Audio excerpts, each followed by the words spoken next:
Whoa! There it is. Okay. Now we know. I know. We got star. Wow. We just get wheeled into. That is your final form. Now, I can welcome all of you to our 69th session. Wow. Roses are ready. Waiting to say that he was. Cool. Yeah, so now we just got what, 381 before we're at the 400. no, 371 for the 420th. And we've got to get there in time for the other D&D group to get to 69. We're going to be level 870. Sweet. After 20, the levels just start going. Just one exception. Yeah. So we return to the roses in the ruins of Yalagare, having just cleared out a mausoleum temple of ancient half-orc mummy kings.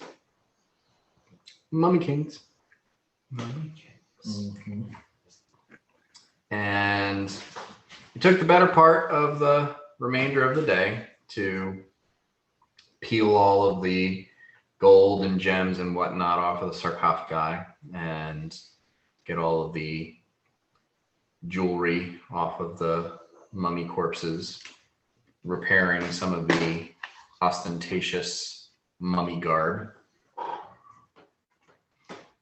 of which Bort is now sporting some royal finery of some site. Have you? That was the other assignment. What is your royal or half orcish ceremonial robes look like? Right. No. Oh yeah, that's right.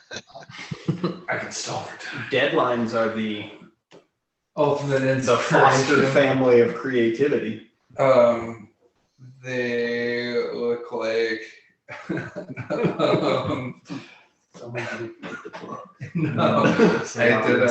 Someone drank too much beer last time. Before we come to the front of the class. I know. So you have right now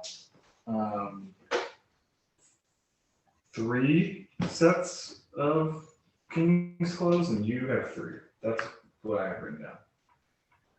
Yeah, just because I have a handy haversack, not because I want them.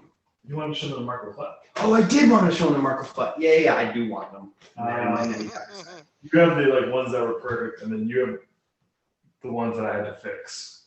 Okay. That sounds right. You have 5 actually. 5 sets of. There's king's 5 that are clothes still available. Yeah.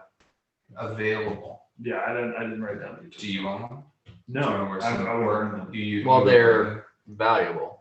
They're worth royal it. finery. They're worth about 100 gold pieces an Yeah. outfit. And if you don't adorn yourself in a way that is inspired by Largo's eye, in the way that he's already kind of dressed you, they'll be silently, mildly offended by that. Judging. Yeah. Silently and audibly judging. Because if you look less fabulous, it won't do. I will say that out of all of these sets, there's only one that's the colors are like black and green, to where they will not impose a penalty on you for trying to be stealthy. Because the other ones are like vibrant blues and reds and yellows and stuff like that. And if you're wearing that, you're going to stand out. If you're Black and green, sweet. But there is one that we'll say that one set is in like blacks and greens. Pragmatism. With a bit of a sort of a gold embroidery around the hem. Yeah. Huge opportunity for Mark. Let's do it. Robes. Pantaloons. Girdle. You have a girdle? Spats. A dicky. Monocle. Top hat. Orcish finery of yesteryear. All right. Do you know? Specs. Given your feedback, I will come up with a concept. Does it involve a hat? Yeah. Okay, cool. At that point, like you take off the turban, Largo takes it, rips it up, and he says, "No one gets it." Mhm.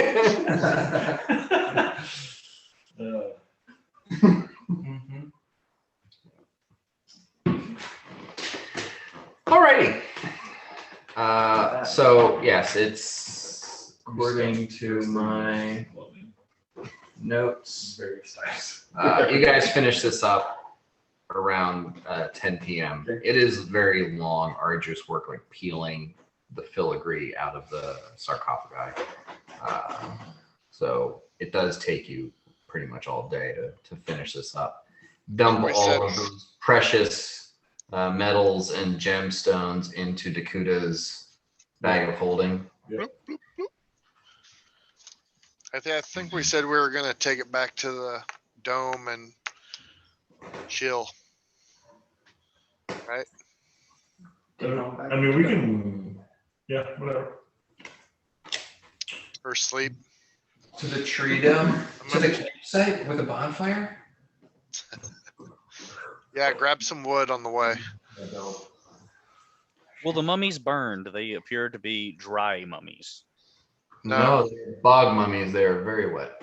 Okay, no gooey mummy fire. Got it. They were weak against cold, but nobody tried. For some fucking reason, me and Scott talked about this. For some reason, there was an impression in the room, maybe suggested by the house itself, that cold damage also wouldn't work. I distinctly remember having that thought. But It didn't come from here. Yeah, totally. No, that's what I'm saying. It came from here. Well, firework won't work. Surely cold won't either. Yeah, Resistant to all temperature extremes. that is a thing. I'm just bushed from desecrating these corpses of their finery. They did have resist 3 electricity. It wasn't Damn, enough to okay. matter, but they did have that. Fort's gonna catch 40 winks in the tree dome. Okay, yeah, I think that's the move. Cool. Let's go to bed.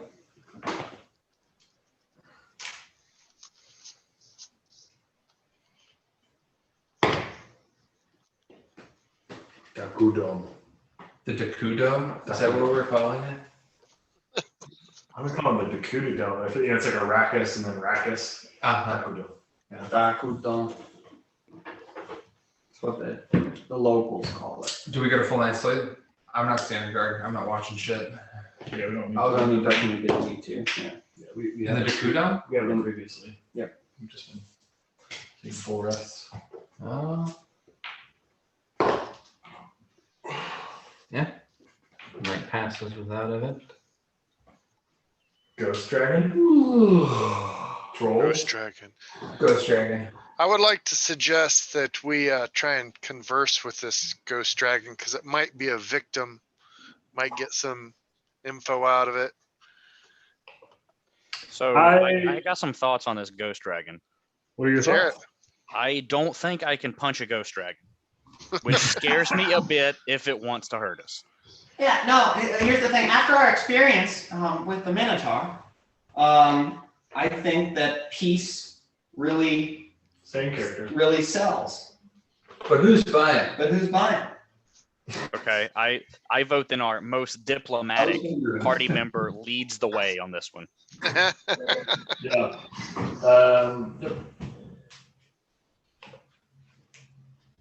What's that? We all agree. Yeah, no need to kill this thing. In It's fact, already dead. well, you know what I mean. In fact, maybe Uhtred would like to stay behind. Maybe Richard would like you to shut the fuck up. Touche. I'm gonna think he's gonna come. Yeah, he's not gonna hang out. Ghost Dragon. I just fielded it. Yeah, he's not gonna hang out in the dome where the corpse of his wife is embedded in the ground with a sword and just trees. Maybe he needs that time. Maybe he should say. When Uhtred says that to Largo, Bort gives him like a low bones. Yeah. He's dead. Yeah. Let's go do it. Oh, miracle good on your side. That's he's still not cool with Uhtred. Who's got this map? Takuda. Before we would get there, I would cast just so it's said Mage Arbor on Yanni and Bark Skin and on myself and Overland Flight. Well, if we're doing that, we might as well Like fight the it. norm. I I'm would, I'm gonna be somewhat prepared, but that's a good point. I activate my bauble of shield as well as my bauble of mage armor. Okay, I think shield is 1 minute per level. I activate my bauble of mage armor. I thought it was. Oh yeah, no. Yeah. I think it was 10 minutes per level in 3rd edition. That's what I was thinking. But it was 10 minutes. So that would be more better. that would be way more better. But it is not lunchtime, and I am not in 9th grade, so we are not paying that additional. I'm all out of the box. So for our entrance order into the Ghost Dragon area, I'm thinking Largo leads the way, so he can maybe do Largo shit to keep a Ghost Dragon from killing us. And maybe I can be right there with you. If you get Ghost Dragoned, I can grab you and run away. Okay. So you're right behind me. I'm leading the way, at least once we get to the lair of the ghost dragon. Yeah. Okay. Bort puts his arm around Uhtred and says, "Hey, hang back with me for a second, man. I gotta talk to you about that sword. What's going on?" And like takes a rear guard position in the back of the party, badgering Uhtred with questions and booze. Morning booze. That's a good point. Okay, so you guys teleport out using the circle and follow around past the temple to pass through this entrance into that section of the city.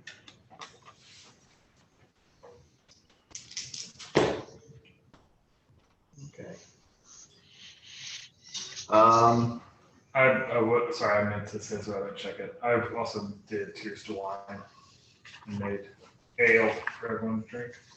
Actually, not ale. Really nice, like a dry red. I'm making ale now. The breakfast wine. Largo says, pleasant. I'll do it a year later. What's Dry that red? effect? Look at that. There you go. What's the effect? It's going to give you. Sorry, I just pulled it up. Is that a +5? It's a +2 enhancement bonus on any intelligence and wisdom based skill checks. I'm sorry, it's a +5. Plus 5. Hell yeah. Next 2 hours. Wisdom and intelligence based. Yeah. Any checks on that? I'm smarter than shit right now. As I swirl my wine, I say something smart. Fill in blank. I nod. I don't know what it is, but I'm like, yes, I'm too insecure. I don't know what you just said. Okay. Or give me a perception check. Perceive, David, perceive. Am I looking for traps? Yes. That's gonna be a 34 with my +5. Okay. All right. So it does appear that the door is trapped. You are getting the impression from a distance away that there is a magical trap on the door. On the door. Is this one of those large bronze doors? Yeah. From the back of the group with my arm around Uhtred and my other hand holding a flagon of breakfast wine, I say to the group, hey, the door's trapped with magic. Don't fuck this up. I'd like to inspect it with detect magic. Yeah, that's okay.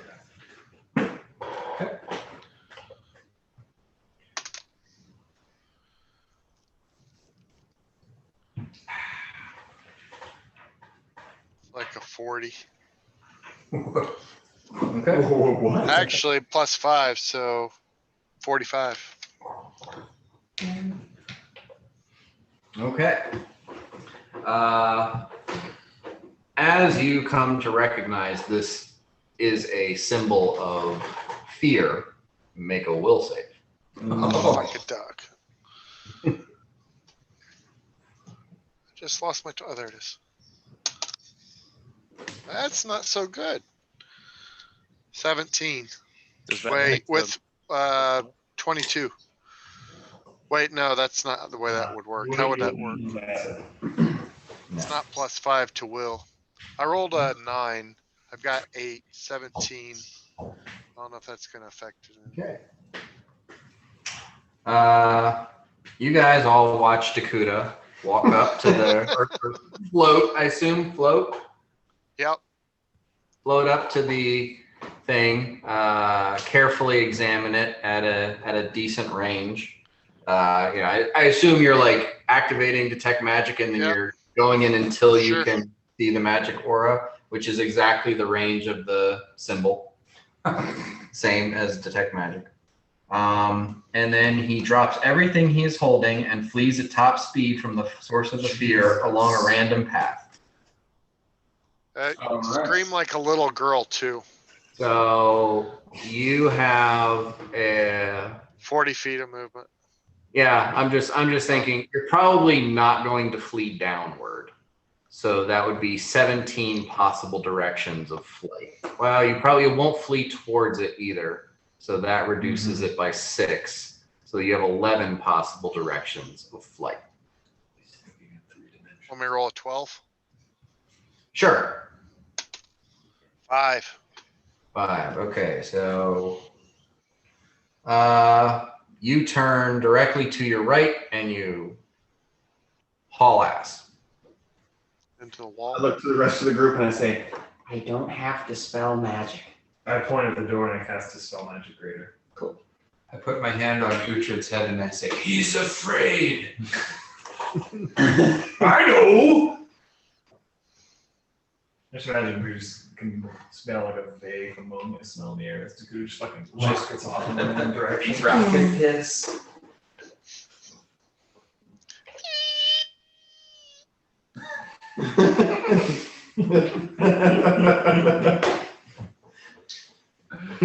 DC 20? 18. Oh, man.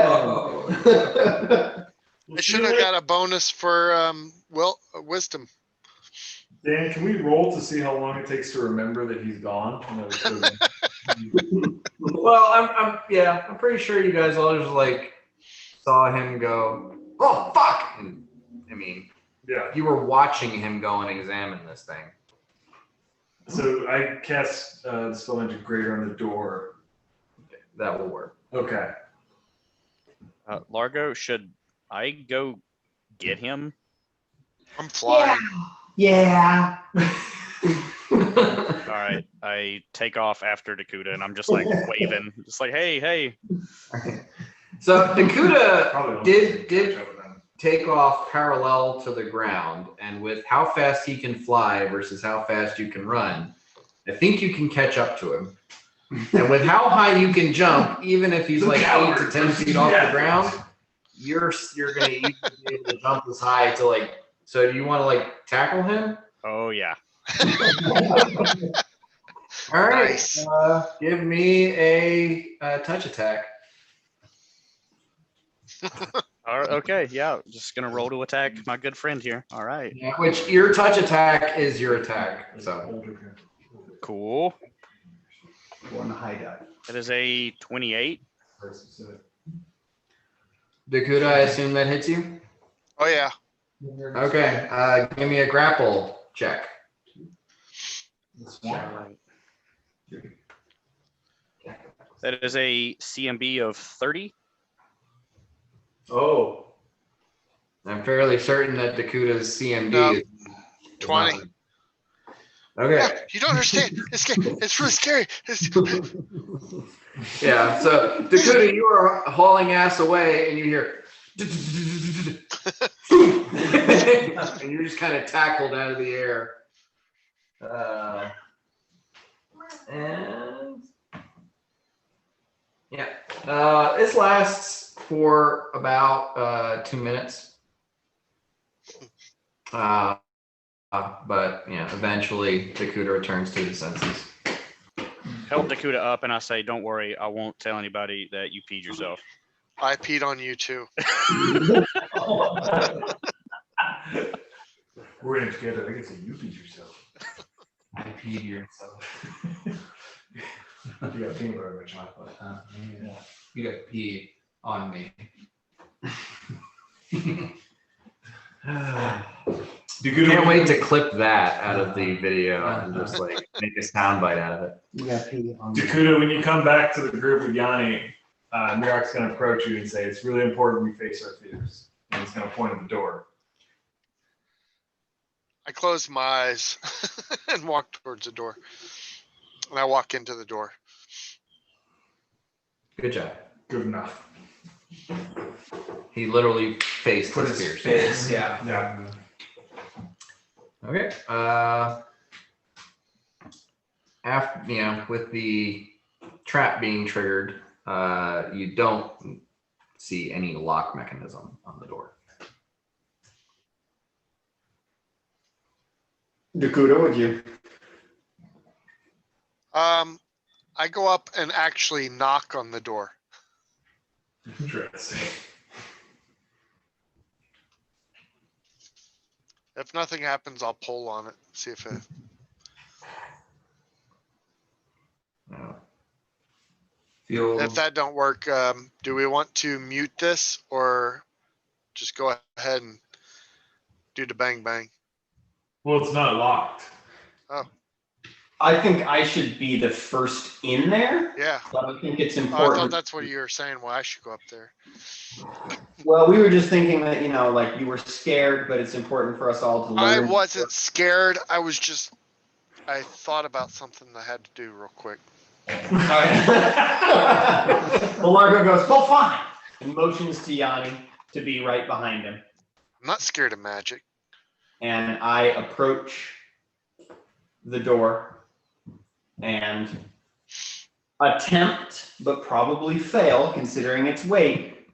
If it doesn't take more than 5 pounds of force, I cannot open it. So I turn to Yanni and I say, if you will. Yeah, so I will try to open the door. Okay, give me a strength check. Here we go, baby. Natural 20. Oh, okay. Fucking waste that on opening a door instead of trying to attack something. Yeah, I'm just picturing Utri like standing there looking all smug, waiting for everyone to like depend on him to open the door, and then Yanni opens it and he's like, I go, hey buddy, hey. There's other doors. Let him have this one. okay. So you open the door, and it looks like another section of the city on the other side. All right. I look at Yanni and I say, excuse me. And I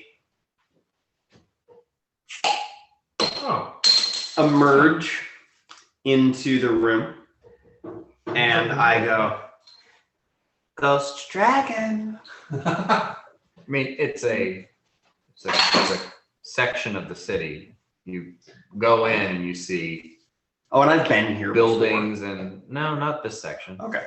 But it actually looks like some of the other sections where it's like larger houses, higher end living. Okay.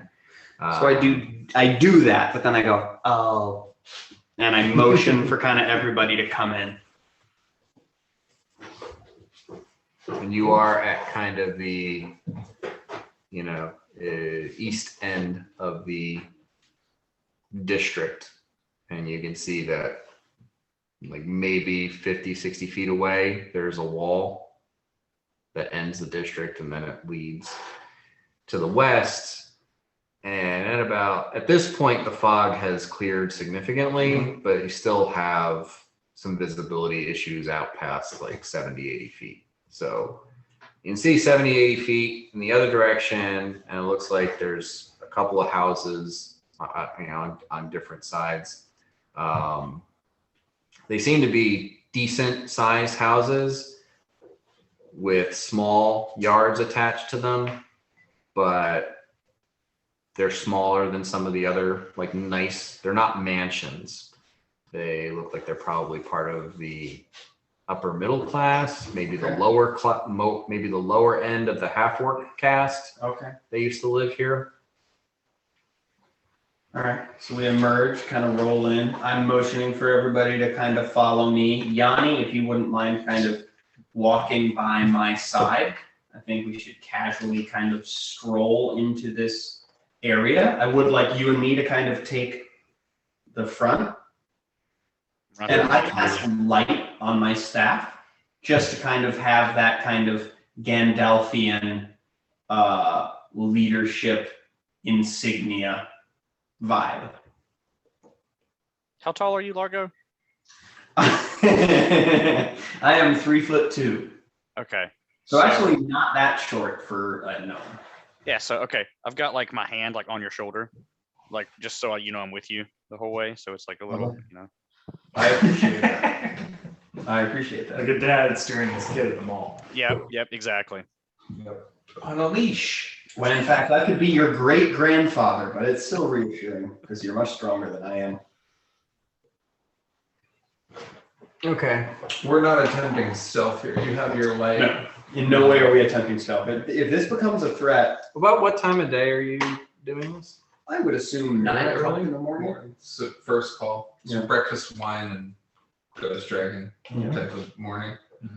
We needed a full 8 hours, so we're looking at we got up at 6, so maybe 8 o'clock in the morning. Well, you guys tell me. 8 o'clock in the morning. 8 o'clock in the morning. Wakey, set out at 8? We set out at 8 o'clock in the morning. All right. wakey. So it's like wakey, 8:30 after you teleport out of the room, wind your way through the city a little bit. Cool. Johnny catches Dakota. I'm Yeah. floating up about 10 foot above everybody. Okay. Hmm. And as you are walking towards the west end of the district, you can feel the air start to perceptibly get colder. Oh, colder. Okay. This could be a factor of several different things. Knowledge arcana for this feeling, knowing that it's a ghost dragon, but wondering if it is some sort of chromatic effect or if it's just an effect of the necropsy. Decided the winery this morning with the Lambrusco. Nice fizzy breakfast wine. 34. Okay. That's I fine. mean, there are chromatic dragons that have cold-based powers. Specifically, silver would be the one that would jump to your mind. You're not sure if ghost dragons retain that kind of what have you. Yeah. You also are aware that the area of the city has been kept unseasonably warm by the black dragon's presence. Okay. That the swamp has persisted. You're in the dead of winter right now. Yeah, right. So it could be that this area is unaffected by her presence. So it could be there's a counter effect. But as far as so those are the two things that you are considering. But that's that. Those are thoughts. Okay. I continue onward. Mirok, if you want to do a knowledge religion check. You got it. Okey-doke.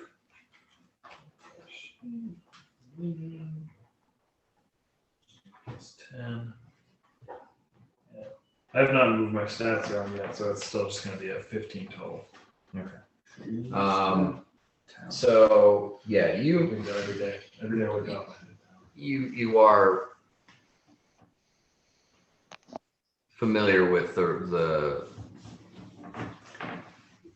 idea that in the presence of ghosts, the temperature tends to get colder. That's what Largo was. Cool. Right, but Largo doesn't have knowledge. Largo doesn't have knowledge. Merrick, why knows himself? And then I go, With his arm around Uhtred, Bork starts to hum Ghost Dragon to the tune of Crossfire. To Uhtred, Ghost Dragon. As the temperature drops. He's just gonna give him all the wrong things. Ghost Dragon. no. Oh, peace. So you guys are moving forward. The air is getting chilly, and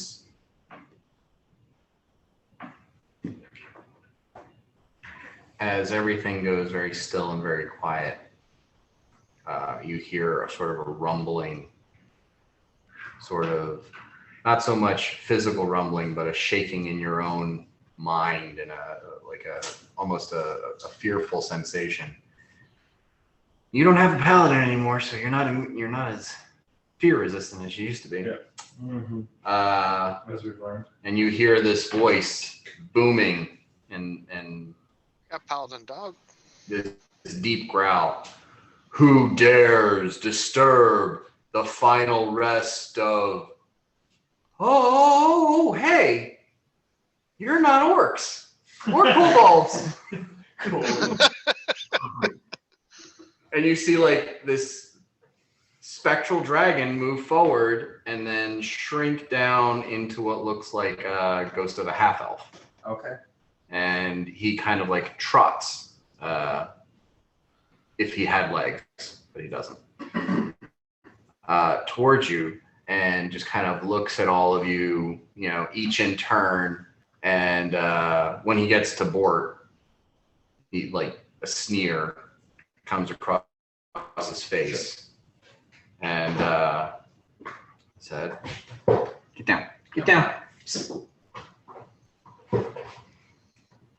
Well, you don't keep the best of company, but what are you doing here in my district of this ancient ruin?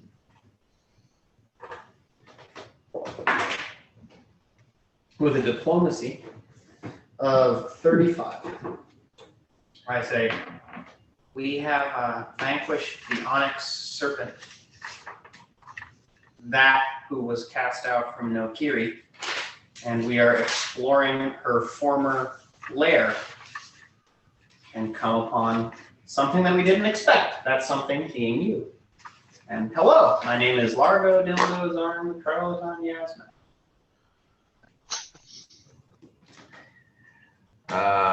He looks at you and says, "You think awfully highly for yourself, for someone who doesn't know the difference between a house of the Nokiri Empire and the name of a dragon." Mirak chimes in. I'm gonna roll. Wasn't she the Onyx Serpent? Okay. She was the Twilight I Lotus. rolled a 19. The Onyx Serpent is the house of the Nokiri Empire that is Should currently roll in command. Where's Check. my 26 total. Wait, I guess I'm doing a diplomacy check. Sorry, hold on. Plus 19, yeah. Then 38 total. Mirak goes, we killed the Hiroshi Kanji.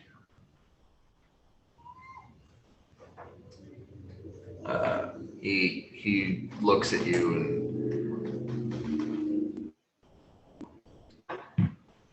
I thought I felt a wane in her presence.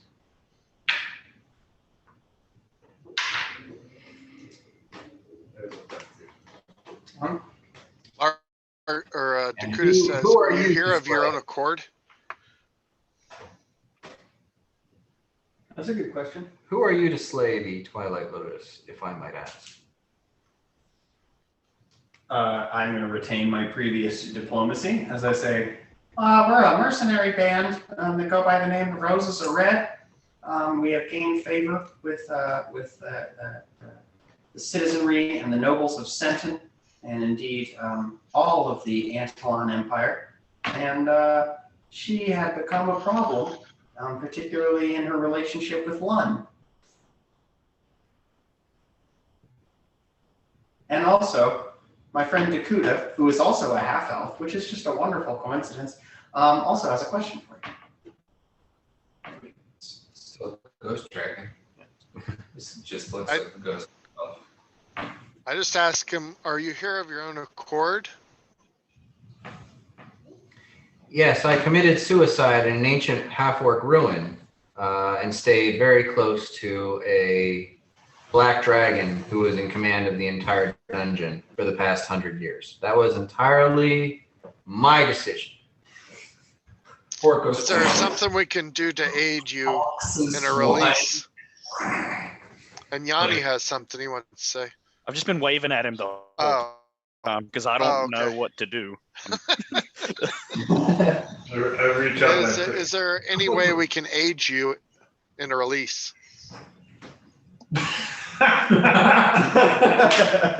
Did we mention this is our 69th session?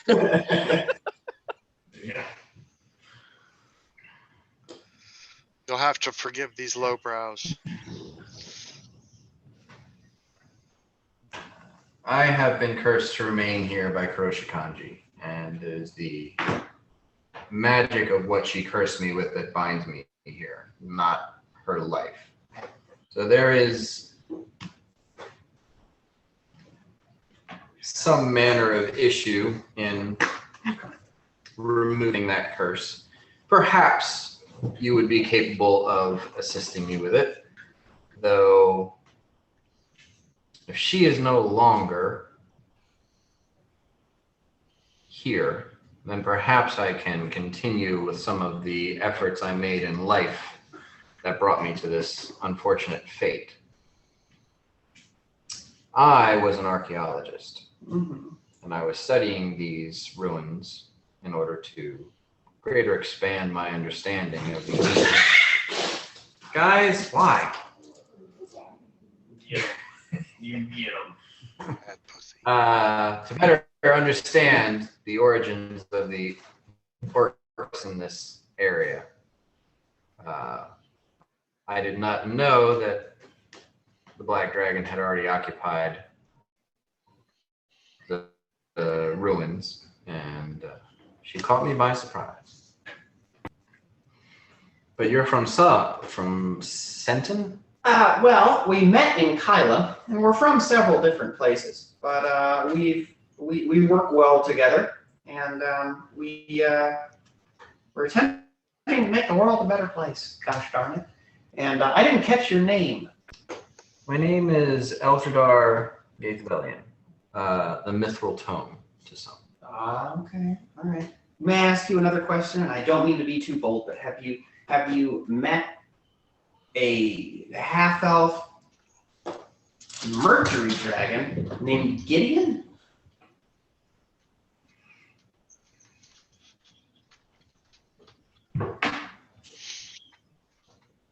Hangs out in Penteros. Give me a sense motive check.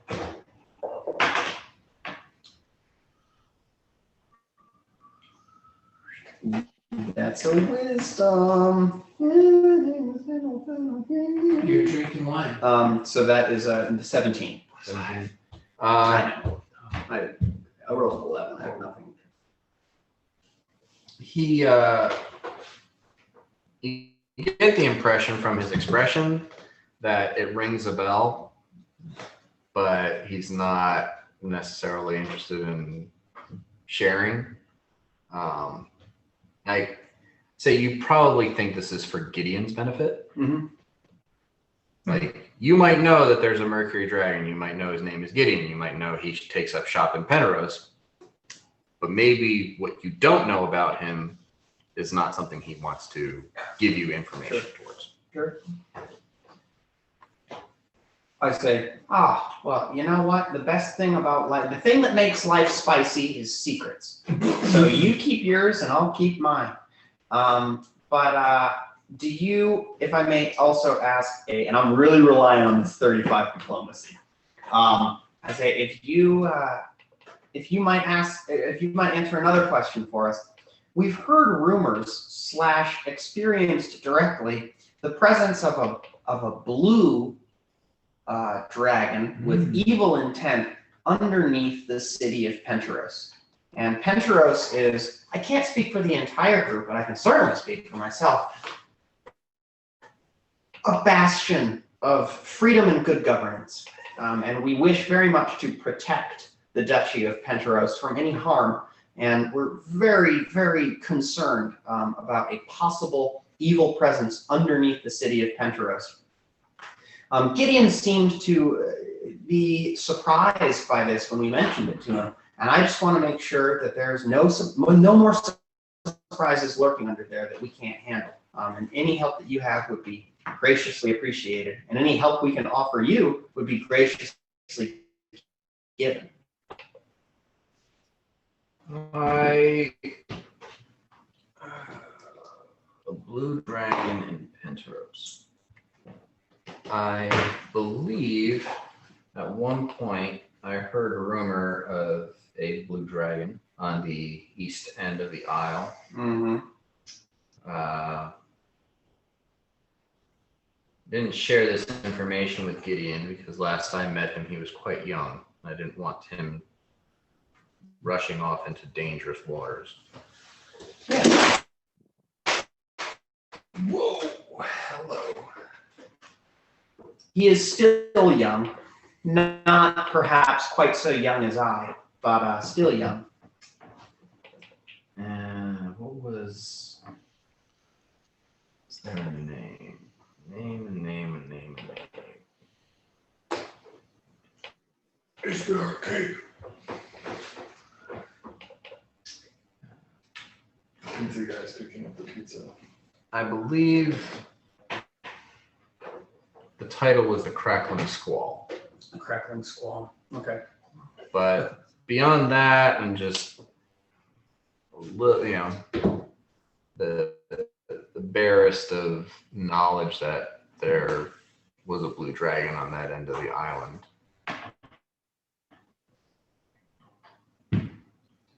I did meet the Duchess briefly once. She's still well? Eowyn, she is well. She has hired us as, well, I don't want to say personal guard, but we are within her rank. Or elbows Uhtred in the ribs as the Duchess comes up and gives him like a Yeah, and he immediately bursts into, expounding upon how he and the Duchess are madly in love. And I attempt to silence him as quickly as possible, and I say, inappropriate details and certainly not relevant in present company. Thank you, Uhtred. Oh gosh, how you shine like a star. I'm so happy to know you. Merrick just says, "You're a liar." And his wife is there. And I just look at him for a long time. And I look back towards the ghost dragon and I say, regardless of our own personal I said foibles. that. I said that in toward. Okay. Dan, I roll How a long ago? knowledge. Can I roll a knowledge? He mentioned a curse. Can Merrick know if that's something he can resolve or if that's just gonna use now that she's dead? Sure, yeah. Give me a knowledge resistance check. What were you gonna ask, Dakuta? I want to ask him how long ago he met his fate. 22, Dan. Somewhere in the vicinity of about 100 years ago. Excuse me, Mr. It's been difficult for me to keep accurate track because I can't actually scratch a wall. ghost dragon. Why would this happen to you? Why did this happen to you? I intruded upon the lair of a dragon of opposing idealism. And she had an interest she did have an interest in experiments of different types and flavors. I think she was curious if she could, but less interested in what she could do with me once she had me here. I haven't seen her for decades. Mostly I just scare kobolds out of my area and try to glean what information I can from this district in hopes that someday my archaeology efforts will be of some use to someone. Where are you? Sorry, go ahead. It's interesting that you mentioned an archaeology effort. We have recently been in contact with the dwarves of Cass involving. I haven't been in contact with yet. You talked to your mom I've and asked asked my her to parents. be in contact with I've asked dwarves of my Cass. parents. Well, that means that Yeah, Largo you thinks. say whatever you want to say. Yeah. I just want to make sure. About coming to explore this place. And I apologize for the barrage of questions. That's not my intent here, but I hope that I possess a particular ability to barrage you with questions without barraging you with annoyances, if you know what I mean. Anyhow, what do you think needs to happen to this space? I know the dwarves would like to see it destroyed, given the history that is printed on its very walls. Well, I think it's likely that the dwarves will not be keen on anything here, though the destruction of this place would be a gross injustice to the history that it holds. And even as old as dragons tend to live, I don't know any that are as old as these ruins are. And the knowledge that such a monument contains and might grant to us, I believe this is possibly from 2 epochs ago. So perhaps we can better understand those calamities that came upon the world if we were to understand what came before them. Do I mean you to understand that the world has ended twice and thus begun again since these ruins were new? End is a word of extreme finality. I would say catastrophe, calamity, gross and permeating change that occurred across the entire globe would be more technically correct. I glance at Murok and I go, this is new and interesting information that is worth considering. And I have one final question for you before, if you don't mind, I open up the forum for several of my friends. But again, if we're keeping you from something, I sincerely apologize. Is there higher... It gives you a very derisive look about you keeping him from something. Yeah, that's the intended, yeah. I asked him, is there more than normal draconic activity on the Gatian Isle itself? Because it seems as though we've encountered, forgive me for not knowing your abundance, but it seems as though dragons are not the most common creature in the entire world. And it seems as though we've encountered, and I look at my friends, a gracious more than several. And I'm wondering if the Gatian Isle possesses some sort of draconic key or energy that we are not aware of.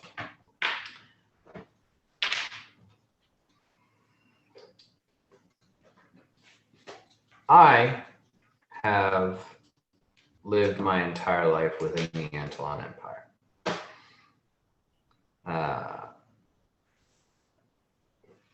In that time, I've been aware of maybe half a dozen metallic dragons beside myself.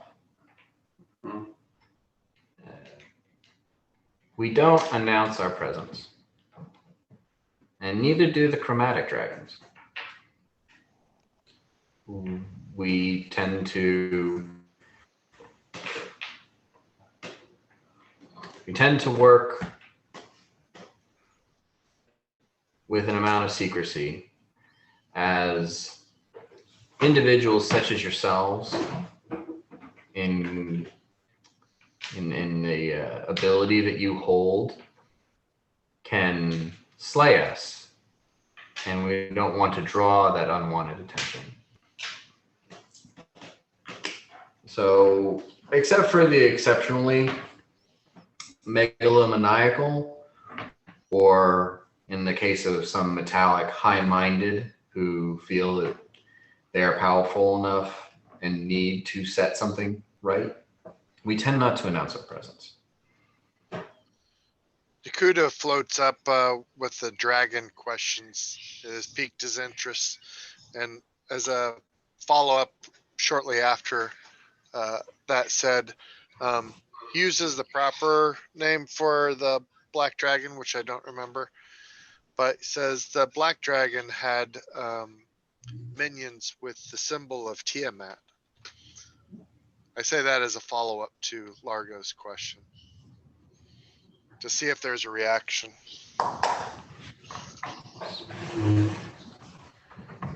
Well,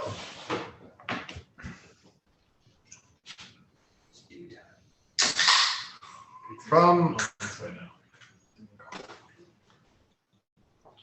my conversations with her, I did not know her, Hiroshikando, to be especially devout. In fact, she was somewhat of an anti-theist, but she probably saw the worship of Tiamat as a useful tool in the management of her kobold brood. And in my experience with her, she was very much single-minded in her research and focused on her own efforts. And the kobolds were just there to facilitate her security. But kobolds are exceptionally worshipful and focused individuals towards their creator. She probably foisted Tiamat on them to get them out of her scales. Mm-hmm. Makes sense. It gives me peace to know that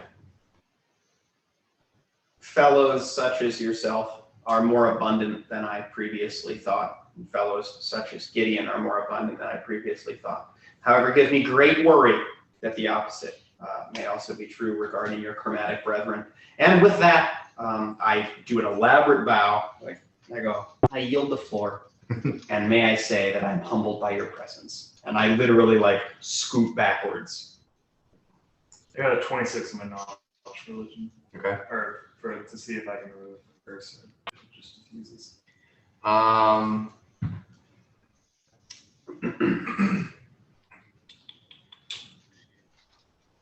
Given the discussion you're having with him, if there is something of a religious bent to this curse, Yeah. he has not presented any evidence of it to you. So, what you can glean, isn't much. Could a curse imprison or bind a ghost someplace? A religious one, yes. But he specifically said that he's, from his perspective, she was not religious. And there's is equally possible to use arcane means, not technically but figuratively. Okay. I ask him. There's a good chance that whatever is here has some sort of necromantic properties to it. If it's arcane in nature, it probably is necromantic. If it's religious in nature, it could be something else. I mean, in Draconic, can you just ask him, is there anything I can do to, end the curse you mentioned earlier, or do you think you're able to go on your own now? Because Mira would be upset, but like a soul is trapped.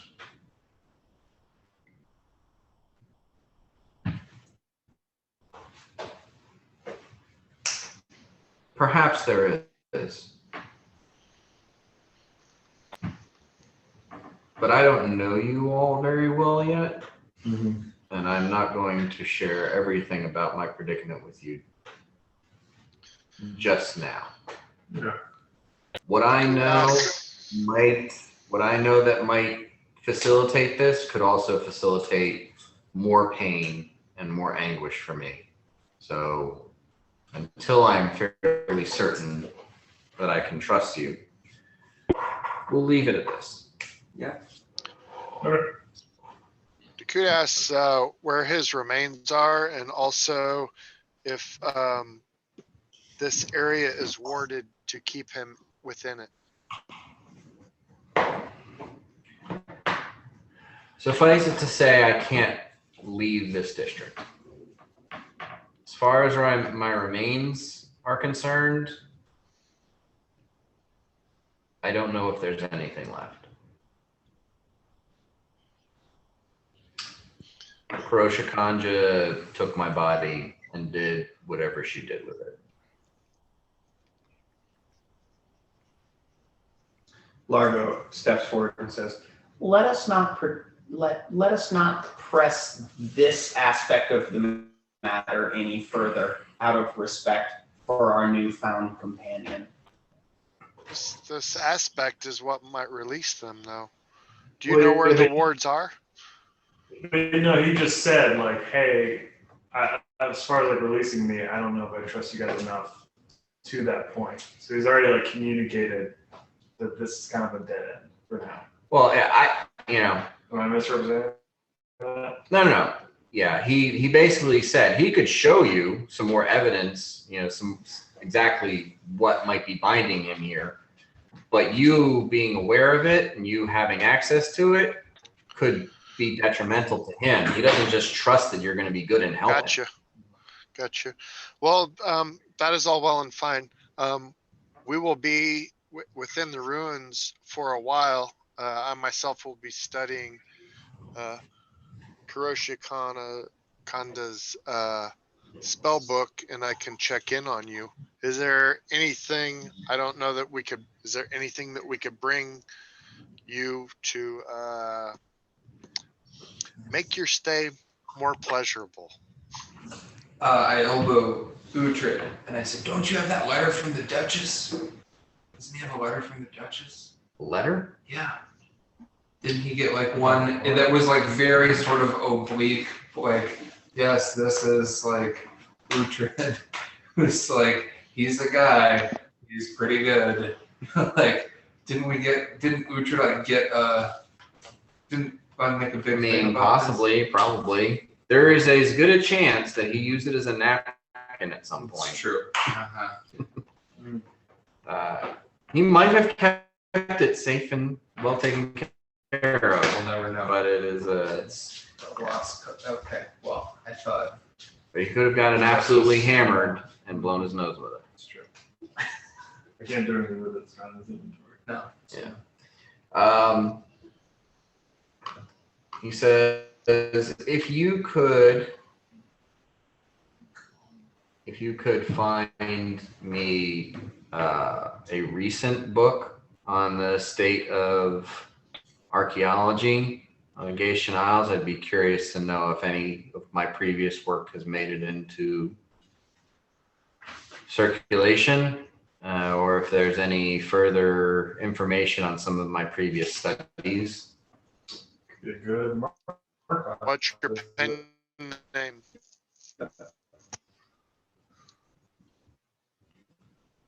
If you could find me a contemporary book on the state of archaeology, I would appreciate it.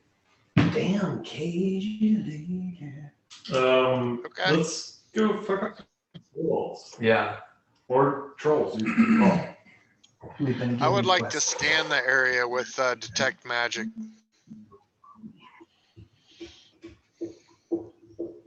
Particularly looking for wards. Okay.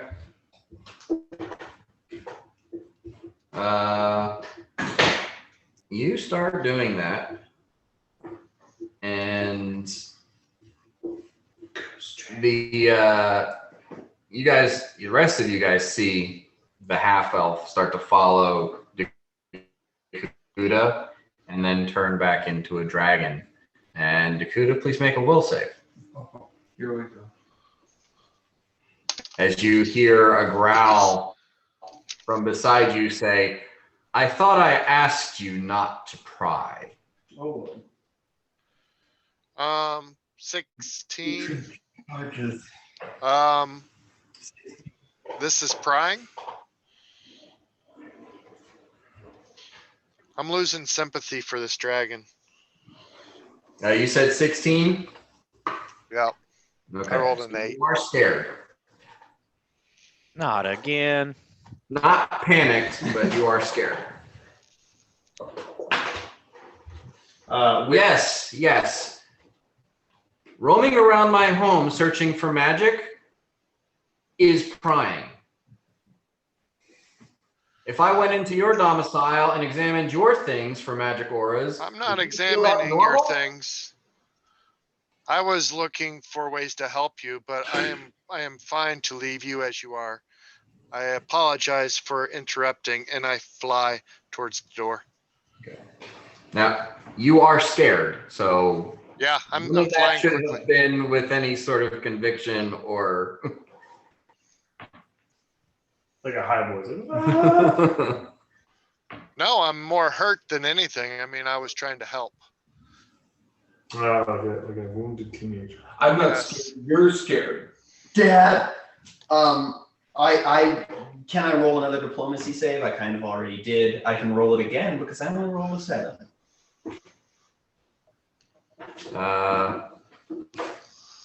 What? No, it's 32, or is it made? Do I maintain the 35? no, it's temper. The thing, the scenario has changed.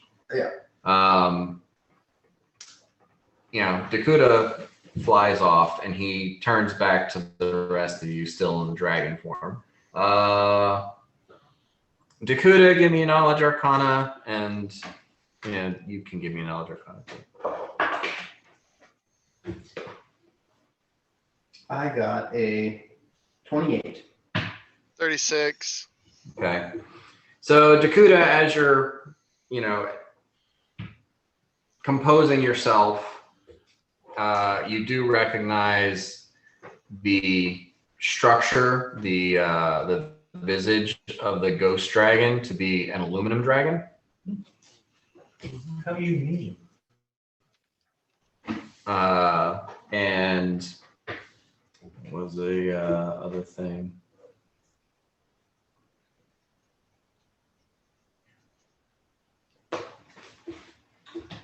Yeah. He turns back specifically towards Largo and Mirok and says, "If I was not clear, the means of my capture here, I would like to keep to myself until I trust you better." In Draconic, I say, we'll talk to him. And then I, in common, with a less than great will save, say, "Yes, sir, or ma'am," and proceed out the door, beckoning for my friends to follow. Start awkwardly waving again, and I'm just like, bye. He does, lean in and at a lower tone says, "It's not that I don't appreciate the company." And then I kind of lean in a little bit and say, I have no intention of leaving you here in this terrible solitude. And I love you. No, I don't say that. What I say, I am humbled to have met you, and I thank you for your information. The more shit go wrong while I was just out of the told room. the dragon that I loved her, but not really, just kind of in a fun Jesus way. Christ. Less All is right. more, right? And just for the sake of those of you who didn't write it down, I'm pretty sure that Aaron did. His name is Eldradar Gaithvelian. Yes. Yeah, I didn't write the last part. And the mythical tone. Eldradar. Eldradar. So is that all one word, or would Eldradar No. just be like the first Two name? words. We need to ask Gideon about him a lot. Sweet. We need to ask a lot of questions. I'm gonna call my new best friend Ellie. Ellie. Ellie. One, multiple. So, Bort, have you ever met another ghost before? No. Well, we can erase this. I just drew when he was dead and stuff. Oh, okay. Orc, yeah. Orc didn't have a lot to say to this dragon. This dragon clearly didn't like me because I'm an orc, because dragons are racist. Yep. How do you like that, Yummy? It's a sad world we live in, my friend. So make sure You I got know, and it's when you can't even be froze with your chill ass ghost dragon. And then Bort hands you a flagon of Tears to Wine, and I start singing Ghost Dragon to the tune of the Beastie Boys' Brass Monkey. That ghosty dragon, Ghost Dragon wagon, I'm off the wagon. And Are we we start out of the drinking room, Tears please? to Wine and singing You Ghost said, Dragon. hold on, you made a song about a dragon and you rhymed wagon. You earlier said you handed him a flagon. You never rhymed flagon. It's okay. It was right there. You know, life is long. We'll get there. There's a second. Bort's won't be, but yours is.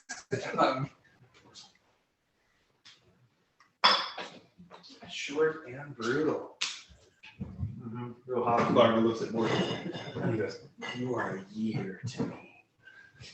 I pat you on the head and blow your kiss. I think that went well. We didn't get killed. Season. So wait, which one is which? Cuban has jalapenos, the Supreme does not. Cuban has bananas and like the big white blobs of cheese. Oh. I'm sorry, did you say bananas? Yep, Bananas. They Like, do bananas up. it's not for everybody, but it's for me. It's like bananas, ricotta cheese, Jalapenos jalapenos, and bacon. like a, is that bacon? It's bacon. That was like a Bacon bits. Huh, okay. Bacon. It's good. I made that same face the first time I you think told me I that. tried. Dude. That's pretty good. Little apprehensive though. Is that the only one they have with bananas on it? So I had one of theirs with banana on it once. Well, they have the peanut butter and jelly pizza. Make it an Elvis, put bananas on it. Uh-huh. Fried bananas? They'll fry it for you. I think by the nature of how pizzas are, they're fried. Like oil. I think that by the nature of how pizzas are, they are baked. I wasn't gonna say it, but yeah, that's Unless you're at the state fair, then I'm sure you can get a deep fried pizza. Again, I like those Brazilian slices. Those are fried, like fried plantains. Mhm. Like, they have like caramelizing on the outside. I'm just saying, due to the nature of how oily pizzas are, they become their own fry pit. I've started a fire with the pizza's Tinder before. We couldn't get a fire started, and we just put a half of pizza on That's what I'm trying to say, and it blazed right up. All that oil, so it just turned into a grease fire. right? Like, of course baked, but also like kind of fried. Was the pizza not that good? Well, it was a pizza that we'd half burned trying to cook on the grill, and then we couldn't get the fire started, so we used the burned half of pizza and all the oil that was on it to start the fire. Got some pizza. So- You used the pizza to cook the pizza. I use all parts of the pizza, man. It's, you know, the pizza's got its flesh. You're not just. The First Nations use different parts of pizza. That does modern industry. It's true. All right. And we're back. So we've left the dragon room without getting ghosted on. We didn't ghost. We're not going to ghost this dragon. We're coming back. We're gonna build a relationship. You got it. Make a lever. I'm working on it. Beaver cleaver. It's all about the positioning of the index finger. Yeah, it's really not good. You got this. I always believe doing in you. that. Oh no. No. You got to get married. This is the perfect bottle opener. Is your wedding band. Only reason to get married. Well, not the only reason, but like top 3. Oh, you get close. Yeah. Oh, thank you for the training, Rose. Like you're doing it. You're holding it like this. You know, you You go could like just that. use a lighter and not get married. So that's a pro move right there. You do this part. Get in there, make it, grab it real tight, and go. Just pop that right. I don't have like the remaining You pop that right leverage out. on Yeah. it. You got this, buddy. I believe in you. Like, because it rotates away from the lid. No, you got this, dude. You got to really want it. You lefty or a righty? All right. Maybe. Oh, my boy's becoming a man. Dude, literally, you're holding it like this, and you're going here. You're going like, I mean, You go. You use your, so Right you're here. here. So this is the fulcrum. It's right there with your knuckle. Like this Yep. part, this between 1E and 2E here. Go. No, your angle's not acute enough. Hmm. Your initial angle is not You're acute a enough. So I need to Ugly. like hold my. No, opposite, acute. Yeah. There you go. Oh yeah, this is it. Money shot. Shoot it. God, you're so close. There it is. Thing all these years in college, we made a way that cuts my hand. Hey, right here, right here. Look right here. Yep. Proud of you. Okay, proud of you. Thank you. Needed that. Coast to coast. It's a +3 lighter. Who do you have that written down? Who gave you that letter, Ross? And we're back. Nick gave you that letter. I thought we were already back once. We're back again. It was a premature rebaculation. Happy 69th. Yep. Waiting for it. All right.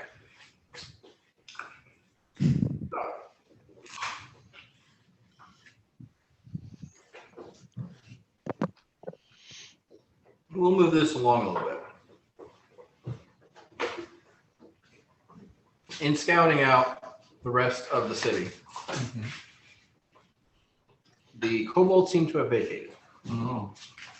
But probably good.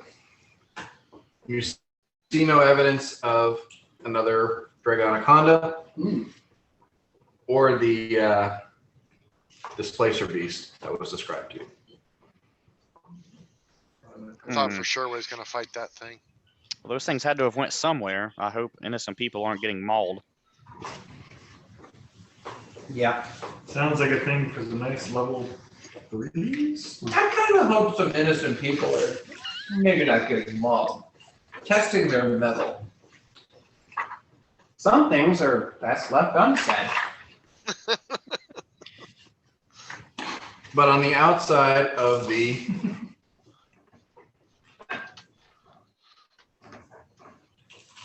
city over here, there does appear to be a small tribe of trolls. Okay. Tribo trolls. And I'll say that, you know, Dakuta was able to notice these from flying overhead, kind of like clock that they were there, and get back to the rest of you without, you know, engaging directly.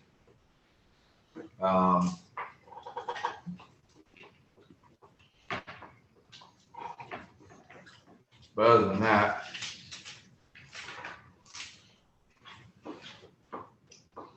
What was in that big plot to the right of the kobolds closest to the center?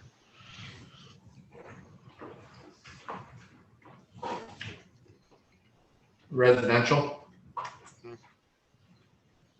I suppose it's residential, like It's all commercial. modern, pretty bad. You know? Hey, do you guys think it would be worth any amount of time to try to find our new friend's remains and offer it as a gift? No, Leave him alone.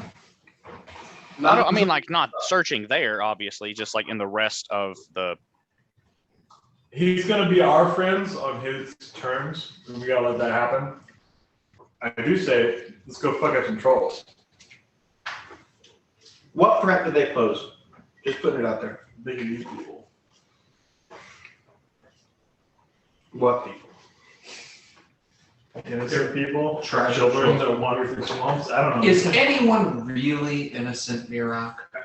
Or asks you. Some things are better left unsaid. Lawful neutral Mirok says some, not most. I feel like that feels true to lawful neutral. I mean, we don't have to come in, so I'm saying like you could roll up on him and just fireball him a bajillion times and yell like a bunch of friends or punch him. If you want to do that. Or even let him. I mean, we could say, hey, before we just started a murder rampage of trolls, right? I mean, we could just, hey, you guys good trolls, bad trolls? Okay, I'll punch you in the chest. I don't- No good trolls. Maybe just tell them to fuck off. Then they're gonna go into the Gation field and start eating hobbits. Yeah. Trolls are bad, huh? Trolls Trolls are are like bad. super bad. They eat hobbits, dude. They sit on them and squash them into jelly. Trolls are real bad. Anybody who's got knowledge nature, I'm throwing knowledge nature in here. Ooh, let's see. I think I have it. 26. Let me check my culture. Yeah, you grew up in the city. 28 for neutral. Okay. 38. I got blown out of the water. Knowledge nature, you got 38? Yeah, I rolled a 16. I've got 17 and plus 5. Oh yeah, plus 5. Nature boy. 32. 32. 32. Actually, this is probably after that's worn off, so 33. I don't know. He makes a lot of that beer. We're still loose, That's man. true. Last like 2 hours. I can just keep using cantrips to make more water and then turn it back into alcohol. So between the three of you, you agree that the range of a troll hunting ground is maybe only 4 or 5 miles from its camp. So they might run into Lun hunters, but they're not going to wander into the Gation fields most likely unless Okay. they change their camp. I'm fine. I would prefer not. If they're just eating orcs, that's fine. I would prefer not. Yeah, they're kind of a deterrent from the Lund side. Hmm. We kill a lot of shit that's Got just like banana evil. pizza. We don't need to kill all of the evil shit. Yeah, we're not. There needs to be like a, like, if there's, there needs to be. We're not out. Yeah, I don't want to go on a murder rampage right now. You want to go into the hollow. Dan, would I be able to pray to Wixen to see how I feel or should feel about whether or not these trolls should live? Well,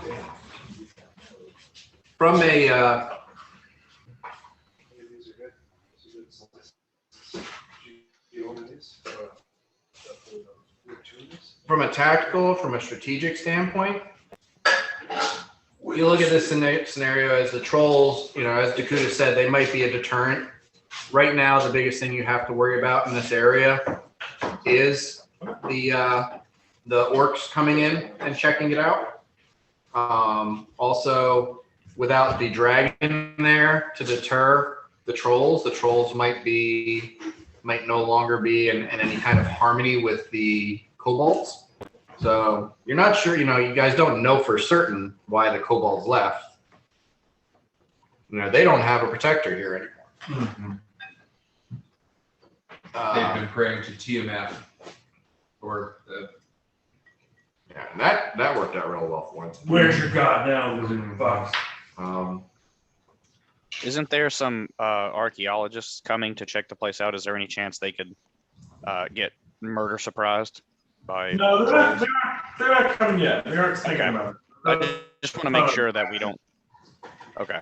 We have some new information to ponder on and chew on. Yeah, I don't want to piss off an archaeologist ghost. And also, like, we can gain That information. doesn't sound nearly as scary as a dragon ghost. Yeah. Yeah. Yeah, the two most recent apocalypse events, having knowledge of those would be extraordinarily useful. What? Useful or interesting? Not repeating history. Protecting the Duchess. Largo's over there entirely expecting he's going to cause an apocalypse. Well, here's the thing. I didn't tell you guys about this, but I touched a certain stone in the old town of Pentros. The Poundius? No. I forget what fucking spell I cast. I think it was No History or something. Oh yeah, you touched a wall. Yep. And I went back very, and Largo's telling you all this emotionally, overly emotionally. Nothing new. And he's saying like, I went back. Same way he tells you about his Yeah. breakfast. Like- Overly emotional. I've read a lot of things, you know, since I understood that I was not as powerful as I once thought. And nothing that I have read brought me further back in time than what I experienced when I touched that wall and I saw some fucking shit go down. And there have been civilizations that came to fruition and have collapsed. And this has happened multiple fucking times. So anything that can allow me more knowledge on this subject is very valuable. So I would just caution any destruction of this. Does that spell you know, or did you just scroll? I think I used a scroll. I think so. You touched a wall. I touched a wall, but I got like a natural 20 on my use magic device or something like that. And I had a little Deus Ex Machina like event in which like I went back thousands upon thousands of years and saw the eruption of civilizations as seen by the ruins in Old Town. Until the opening of Sid Meier's Civilization 4. Yes, or 6. So, given Yanni's non-existent understanding of magic, he just points at the wall. He's like, "Well, touch that wall." I look at you and I say, not right now. Okay, maybe later. I'm just saying, I haven't thought about that in a while. It was a very crazy experience, but given some key things that ghost dragon said, some things are better left undestroyed. Okay.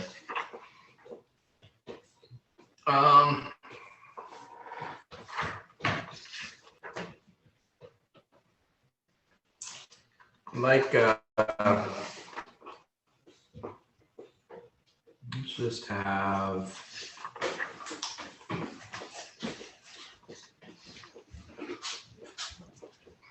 Bort and Dakuta give me perception checks. There you go. There it is. Plus the extra 5. Yeah. So am I trap spotting? No. Okay. Roll a 20 on the die, which is a 30. Mhm. Plus 17 plus 5, which is 60. Wait. Not 52. 100. I wish. 52. 52. Okay.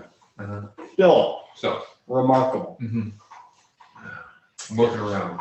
I'm seeing. All right. So,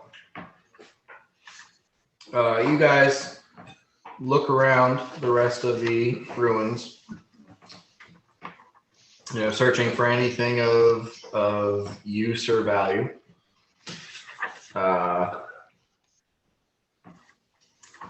And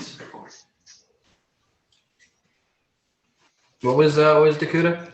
39. 39.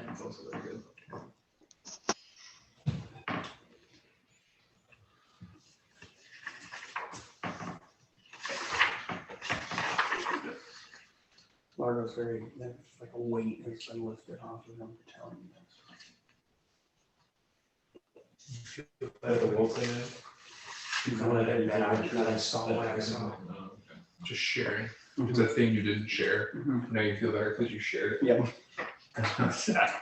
So you watch the world end? Is that what I'm hearing? Multiple times. Okay. I think that, twice. that was probably traumatic. And I put my hand on your shoulder and I'm just like, I'm here for you if you ever want to talk about it. So in this district, Bort, you find an old scabbard with a sword in it, and the sword is still intact.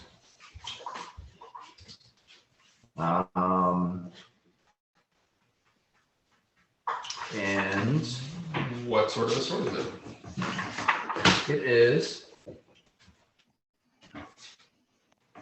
Sword. Plus 17 vorpal sword. a silver longsword. Silver long sword. Yes. And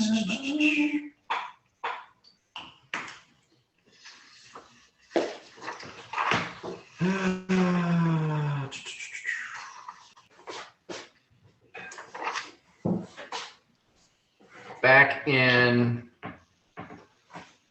this area, you guys did not look at the building along this wall here, which is another barracks, where Sure. Dakuda. The Can you camera's move on. that down? Yeah, just a little. There you go. Ah, thanks. Right here. Yep. There's another barracks building where Dakuda, you find an adamantine shield. What?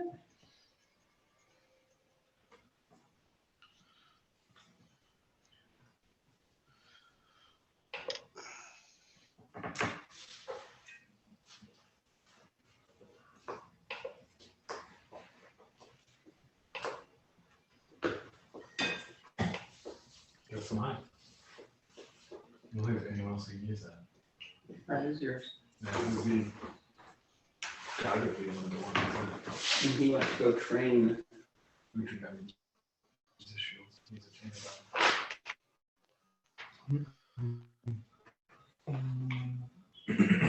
I mean, I could use it, but I couldn't. I'd have to like. I assume Bort finds the silver longsword by himself. Store. I would say that whether Bort finds it by himself or not, he can like kind of make it, non-obvious that he found something. However, it is like a fucking sword and a scabbard. Got a long and sword in your pocket, or eventually someone's gonna notice that you're carrying a weapon you didn't have before. Will it fit my handy haversack? No. Well, that's the way she goes. Do you have a handy haversack? I do. I thought you only had the pouch. The green dragon sword. I got a handy haversack. Okay. Who has? I know Largo has one. Does anybody else have a handy haversack? I've got a bag of holding. You got a bag of holding. I think it's just me and Largo. This was another item that I boarded. So I will say, you try to put the sword into the handy haversack, and it glances off the opening. Oh, just won't go in. Well, the sword will go in. The scabbard won't go in. Mm-hmm. Interesting.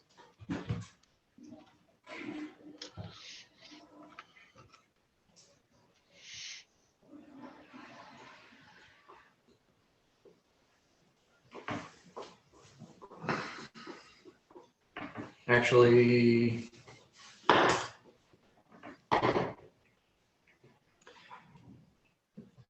scabbard won't go in. Take the sword out. The sword goes into the haversack, and as soon as you put the sword in the haversack, a different hilt appears in the scabbard.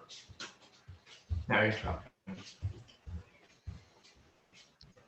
We just discovered it. There's no overhead. We just gotta find some moves. Just keep selling them silver swords. A different hilt. It is not the hilt of a longsword. Okay. You just put the silver sword in the haversack, and all of a sudden there's another sword in the scabbard, and it's not a long sword. That's not a long sword. So you can just fucking keep doing it until you get the fucking one that you want, I draw the sword from the scabbard. like a fucking rapier. What type of sword is that? gonna get the one. Roll a d8. Oh, That is correct. fucking yes. Yeah, one. Yeah. 5. That was a silver longsword. Roll a d8. 1. It's a dagger. Sweet. It's a nice dagger, but just a dagger. Okay, what pluses? Oh, not a silver dagger. Oh. I put it in the haversack. I put it in the haversack. I'll put it in the hacky sack. Different hilt appears on the. Yeah. Here we go. 2. This is good. This is a new data. You're gonna look into the haversack and there's not gonna This is a mangosh, which is basically like a smaller left-handed rapier. Okay. It's what you would use to dual wield with rapiers. Nice. Keep going. Okay. I put it in the haversack. It's for your real estate. No.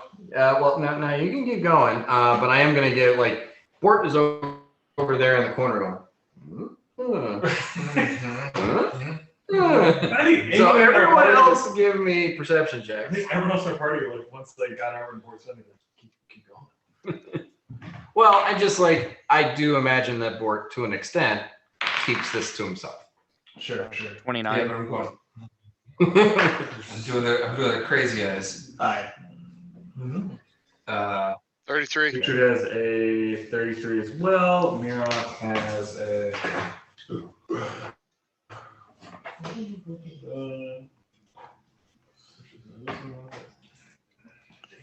24. Okay, so I would say above a 30, you guys notice this.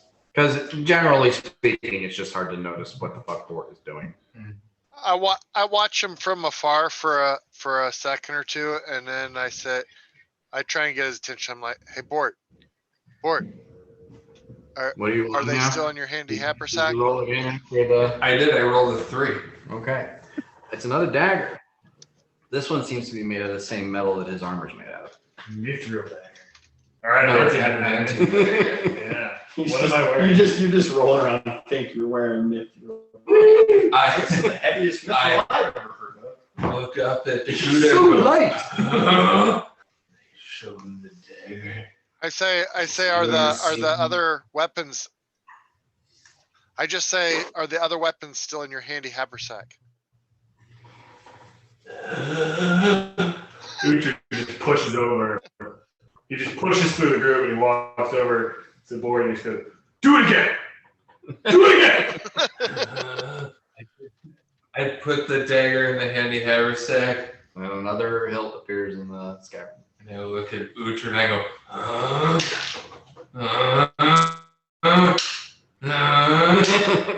Yeah. 7. Yeah. 7. Okay, the hilt that appears is like that long, and it's got a ring on the end, and it's just like this long wrapped leather hilt, or what do you call it? Long wrapped leather handle, and you pull this one out, and you get like maybe a foot of it out, and it's starting to get really heavy as it's now in this plane of existence, and then the mouth of the scabbard opens up big and wide, and you pull out this 5.5 foot long bronze tetsubo. Ew. So that's like being like it's almost like a scimitar on like the end of a stick. No, it's a big spiked club. Uhtred just give it to me. I wanted to Uhtred. Uhtred takes it. He just like walks off in like an open area and just starts swinging. Yeah. He's doing that for a while. He's stopped paying attention to you for a little bit. Tetsubo. Scabbard is empty. Scabbard is empty. Oh, I guess that How would I I'll look at identify the shield. I look at Dakuda and I say, I holding up the scabbard. I know what this is, but what the fuck is this, dude? I ask him again, are the other weapons still in your handy haversack? Look. I pull up my handy haversack and I reach in my hand. slice the shit out of it. Now, you pull out the other weapons. I pull out the other Oh, weapons. hell. They're all still there. Now, if you sheathe one, then pull it out, then put it back in the handy haversack, does it restart the sequence? Right, Uhtred's just, he's swinging for the fences. I identify the shield. And then tell Bort if he wants, I can try to identify his scabbard. I take my number one dagger, just like the sort of dagger, and I put it back in the scabbard. Okay. The dagger is in the scabbard. Oh shit. No, but then take it out for him. Yeah. But then Uhtred's thing is still in this existence. Yeah, Uhtred's doing, you know, you to be the kid pretending to be like Darth The Maul. Jedi, with a yeah. lamp. He's doing that. Stick. Over there. Yeah. I mean, you could convince him to do that, right? I just fucking, woo! Have a great time over there. Dakuda, what the hell is this fucking thing, dude? I don't know yet. Tell me, bro. Dude, your magic. Tell me what this magic. That adamantine shield is +1. I give it to Mirak. I take it. Uhtred is also, he comes over and goes, pretty cool. More stuff. He hands it back to you.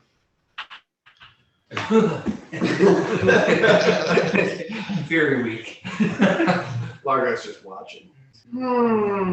I'll identify the scabbard and then any of the weapons that he wants checked out. Okay. Give me a spellcraft check. That rolled great. 28. Okay. You identify this one. You do notice that in arcane writing that kind of pops up when you're looking at it, there is a sort of etching on the leather that says Girder's old longsword frog. Girder. And this scabbard, this frog, but only for weapons. And whatever the last weapon you stick in there, that's the hilt that will be sticking out. But if you know what weapons are in there and you put your hand on the hilt, you can draw out any one of the weapons that is inside the extra dimensional space. Oh shit. Ooh, question. It has enough space inside for up to 4 two-handed weapons, 8 one-handed weapons, or 16 light weapons. Nice. Or any combination of that math as you. We rolled, I think, 6 different numbers, right? So there's still 2 weapons in there. Right. And from seeing what happened, basically, if you pull something out, it's going to be empty until you put it back in and then will something else to be there. But you do have to know what it is to get something else to come out, though Bort kind of lucked into a workaround by taking it out of that extra dimensional space and putting it into a different extra dimensional space, which forced the connection between the frog and the weapon to break, and then a different weapon that was inside the frog manifests its handle. I explain that to him in as simple terms as I can. It takes a half. Using sock puppets, a bit of string, and a And then magic happens, and poof. Dakuda, my hands are my weapons. What happens if I put my hands in the scabbard? I think you should give it a try. I gotta do it. I'm gonna try to cram my hand in this thing. Last time I saw him. Your hand doesn't fit inside the, like It's only it's at rest. It's big enough for a long sword to slide in. So, and your hands, the scabbard does not recognize your hands as a It just, I weapon. tell him, Well, that was hurtful. it just doesn't understand. It just doesn't understand. It's okay. I just sullenly walk off, just with my head down. That's a fun find. That's a great find. I put all the swords back in. After Dakuda tells me this, all the swords that came out, I put them back in. Did any of the swords have any magical properties? I put all the swords back in. Okay. And I put the cool left-handed rapier in last. Okay.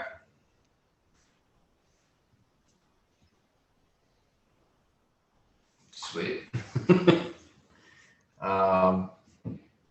We haven't unlocked all of its secrets yet. It's true. There's some grab bag left.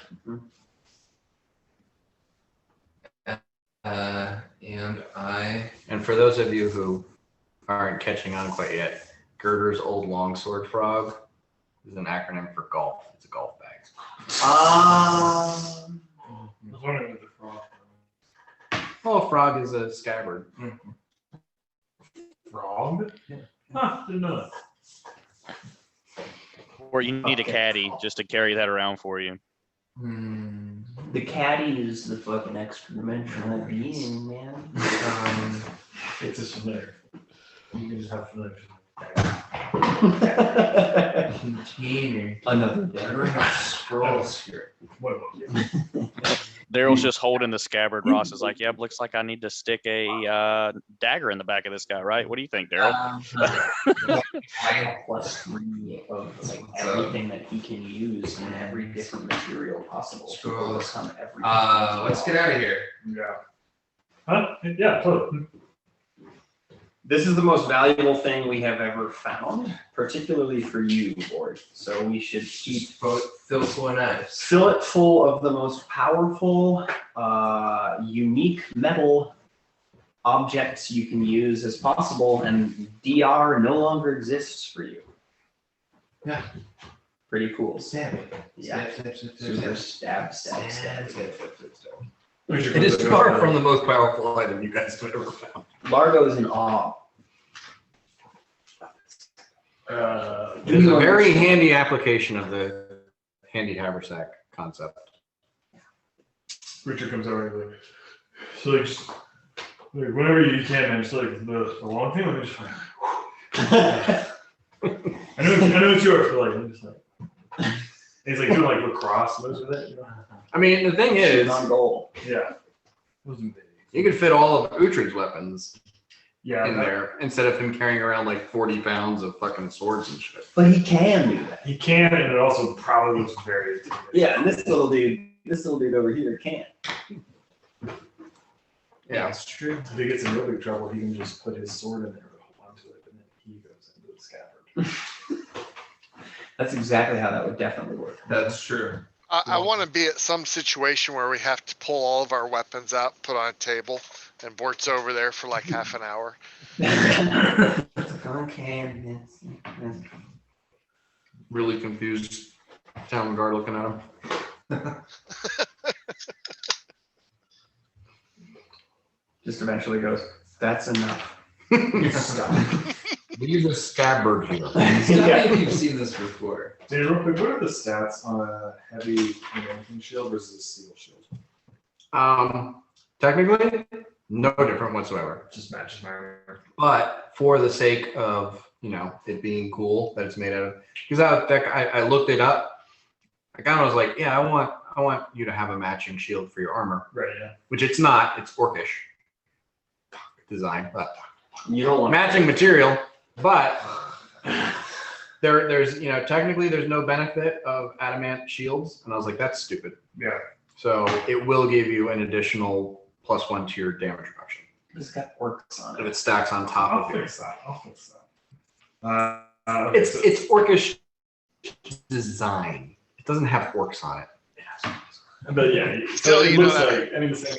It's orcish design from like 30,000 years ago. Still, this is Obviously Mirok. not word. Yeah, and that's This- not- This but- Mirok, he still is like bittersweet about it. yeah. I'm not gonna look at G4 from the mouth, but I'll be like, so the AC bonus of steel shield is 2. So this is a +1, So it's 3. so it's now 3. And it increases your damage reduction from your armor by +1. Wow, okay. So now you have 4 DR and your and a magic shield. You're You a didn't have tank. before, No. Does that DR apply when you are taking 5 damage per round from your lifelink? Comes right in. only from physical attacks. I think so. Just checking, because that would be recommended too. That would kind of break. That would my be forecast. fucking broken. One. Learn. Let's roll on. Before we, but like it's like 8:30 and like, oh yeah, party down. I do have a hard cutoff at 10 tonight. Okay. I just haven't been getting enough sleep. I really just fucking need to like get a good night's sleep. I'm not feeling tired right now. Just saying. I gotta get up at And I'm kind of saying make it up on your own fucking time. 5. Oh, roasted. 5.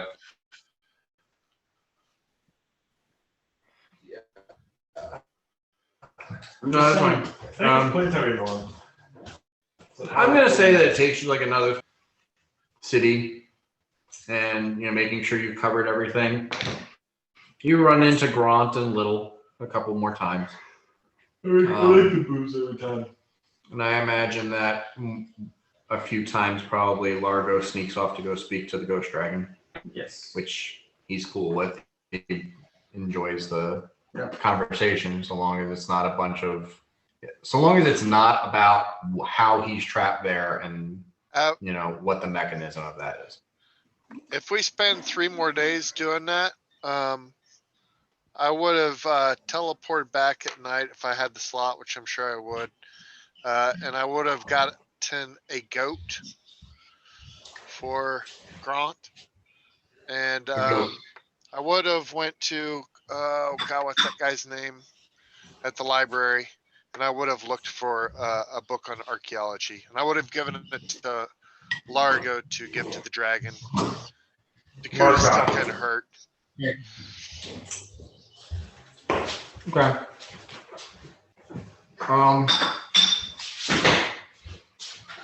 The goat's pretty simple. You can get the goat for like a gold piece.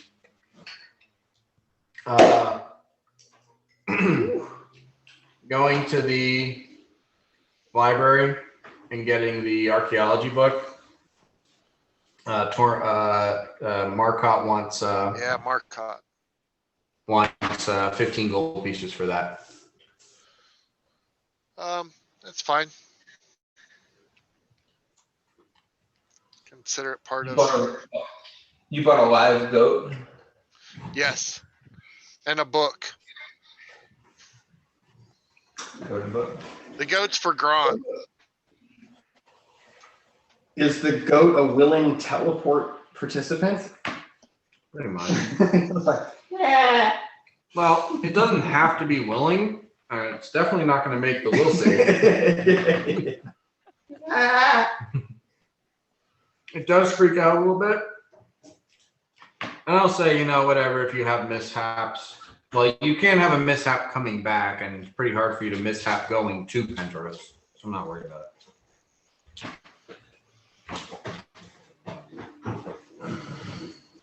Yeah. So you find most of the rest of the cool stuff in the city.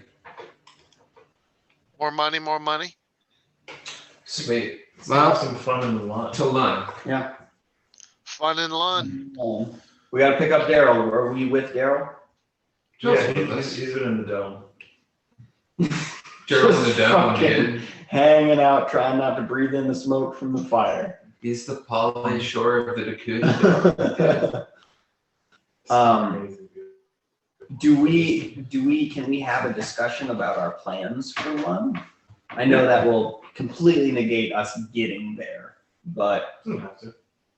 yeah, I like the proposition, let's call it the RAV4 Accord that we had on the drive You over. see, because there were 4 people. To the folks on the camera, our plan, tentatively, pending board's decision and Largo's magical abilities, is to go to Lund, have board illusion as Daryl. Board then defeats everyone as Daryl to become a tent somewhere in Lund. Largo is creating basically the Star Trek holodeck for Daryl. And is making Daryl think that Daryl is overpowering and defeating everyone in Lund, including his chieftain board. And now Daryl is the king of Lund. And then we do the old switcheroo. And then at some point after the fact, I'm sure Board wakes Daryl up with a knife to his dick and just tells him what's actually going on. That's the broad Right, stroke. That's the plan of the RAV4 Accord. So Yanni takes his hat off, puts it back on. Bam, he's a mute orc, and Yeah. just like nods. If you need backup in the fights, you got a punchy orc that can scream. That's Do a not really much cool. else. Yeah. I thought you said he's mute. He can go, really guttural. Whoa. You can't, Yanni, come on, man. You can't say that over. Yeah, That's why that's I don't do the not for talking. This one guy's is smaller, so it's like a little bit pitched up. What the fuck's wrong with this guy?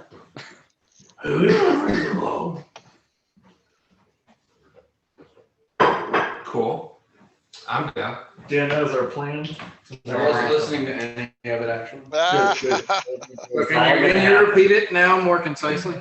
Concisely, we're going to deceive Daryl into thinking Daryl won the fight to be the king of Lund. Meanwhile, Borg, disguised as Daryl, is actually going to win the fight for Lund. And then there's going to be the switcheroo where Daryl's like, yes, I'm the king now. And Borg's like, yep, you're the king. But then Borg's the power riding throne. And the spells involved will primarily be scripted hallucination and seeming with a little bit of hallucinatory terrain. And stab. And stab. And stab. Once you stab the board, Lots of you're like standing somewhere and you're at least going, Okay. It's a good plan. Daryl thinks he's the legitimate king. I love it. that's exactly how Borg would rule Lund. Okay. So at this point, it has been about 4 weeks since the war. And if Jenkins is right, Lund's probably somewhat sorted out some things and figured a little bit more of the hierarchy. So, you guys want to go and check it out? How do you intend to do that? I think we do the same plan, just not to speak for the party, but I think we do the same plan with like Bort and Yanni disguised to go get the vibe of the city, and with Daryl, get the vibe of the city. Hey, we just walk in, looking like orcs. Or I seeming all of us who You can't. see us and we just walk in looking like orcs, like some big swinging dicks I'm down to coming cast in off the swamp. So maybe Yeah. that's what we do. I think we all Find the biggest guy in the yard and fuck him up. But see, not yet. Like we need to get the vibe of what's going on. Well, I mean, Then we initiate the plan. clearly, whenever orcs do shit, that's the ultimate. The night before we go, I'll do a sending Daryl spell to needs- Jenkins and tell him what we're Daryl doing. needs to not realize that you're Daryl. It's true. So we need to just I will seeming those of us that cannot independently appear as orcs, and we will trudge through Lund checking out the scene, and then we will go to a, I don't know, orcish motel. At which point we will wait for Daryl to fall asleep. Then I will cast scripted hallucination, and inside the hotel room, Daryl will have his odyssey, and Bort will The Orc Motel. contender. All right.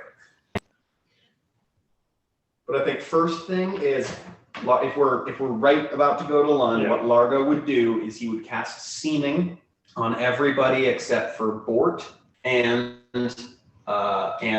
Yanni, and then we all appear as like various not fighty looking orcs, regular fucking orcs.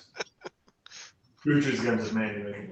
I'm gonna make it look like a fighty orc, but everybody else just Like sort a of gonna very short fighting. look, yeah, like everybody else is gonna be like, I'm an orcish child, you know, like that's what I am. You're probably also an orcish child, you know, like just make it Very as loud, reasonable as- orcish child. Yeah, and then we enter.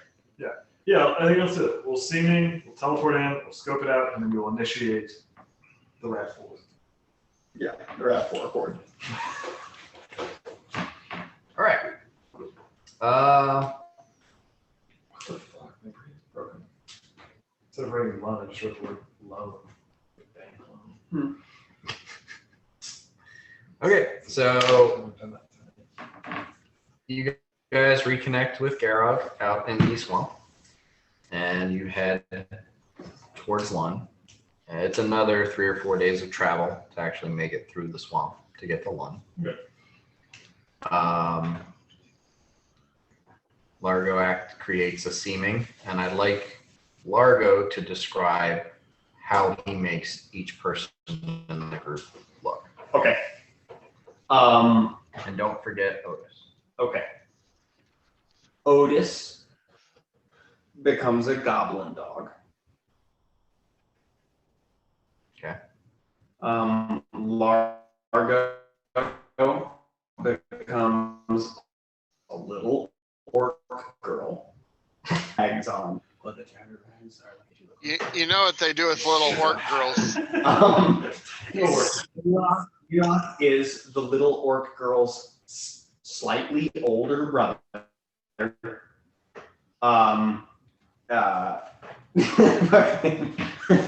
Uhtred is a heavily armored orc child. Maybe he's like an adolescent. Yeah. You know, like he's getting there, he thinks he's like hotter shit than he is. Sure, that kind of vibe. I'm down with that.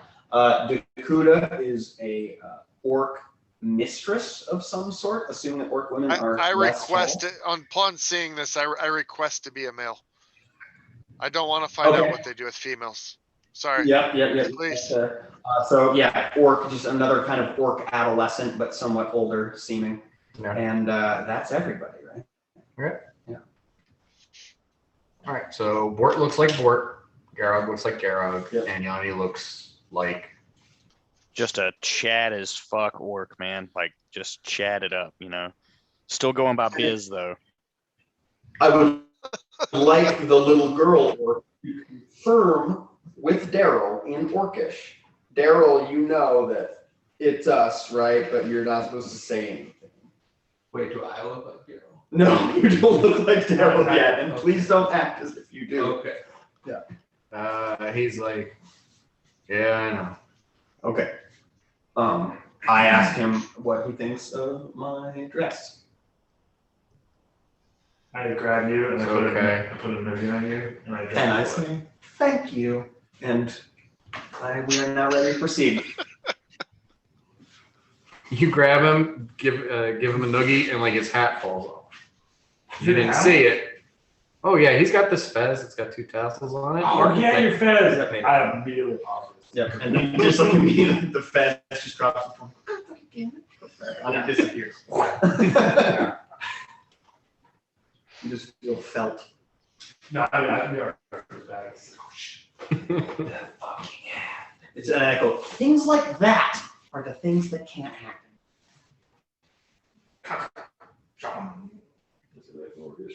Okay, cool. So who speaks Orcish? Largo speaks Orcish. Bored.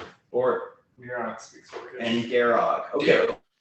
Cool. So we I are the speak ones Goblin. Would I understand anything? No. Ah. Orcish is actually a derivation of Dwarvish. Well, So- I know Dwarvish too. If you understood Dwarvish, I do. Orcish would sound like extremely obscene, like with a heavy Scottish accent. It's like going to So Boston. like what watching Brad Pitt in Snatch. Yeah, Snatch. It's You can like barely understand the like most a quarter of that vulgar version movie. of the language you could manage. Cool. So someone who has a posh dwarven understanding probably can't understand Orcish at all, but If you know enough cuss words. kind of understands Orcish pretty well. You understand dorkish. I understand Orcish now. All right. Okay. I learned a lot of languages. And then to orcs, dwarven sounds like very smarmy, posh, you know, elitist,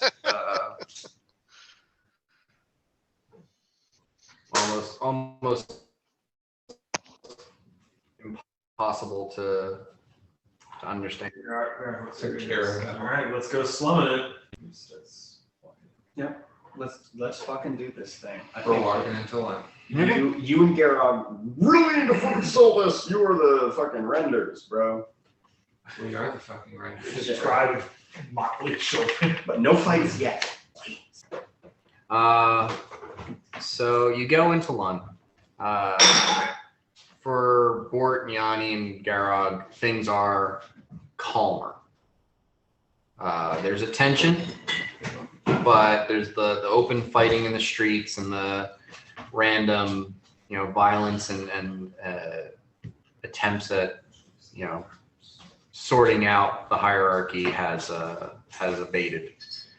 There's a lot of orcs that are just injured and tired and recovering from the violence that came out of the war and the repercussions following the war. So you just see a lot of orcs walking around with arms wrapped and heads wrapped or bandages over their eyes, makeshift slings and that kind of thing.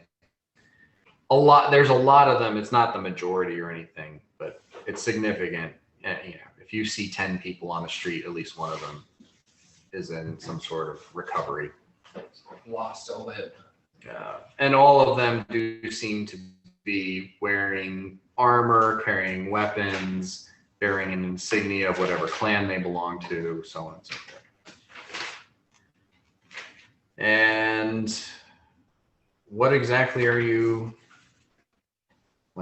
you're in Lund, you're wandering around, is this? We just wanted to know if it was calmer or not. Call them, who does it look like the power is coalesced around, right? Because it's not like just one person yet, is it? Okay, well, that is a gather information, which is a diplomacy check. Well, that's probably yes. What am I walking? A 5.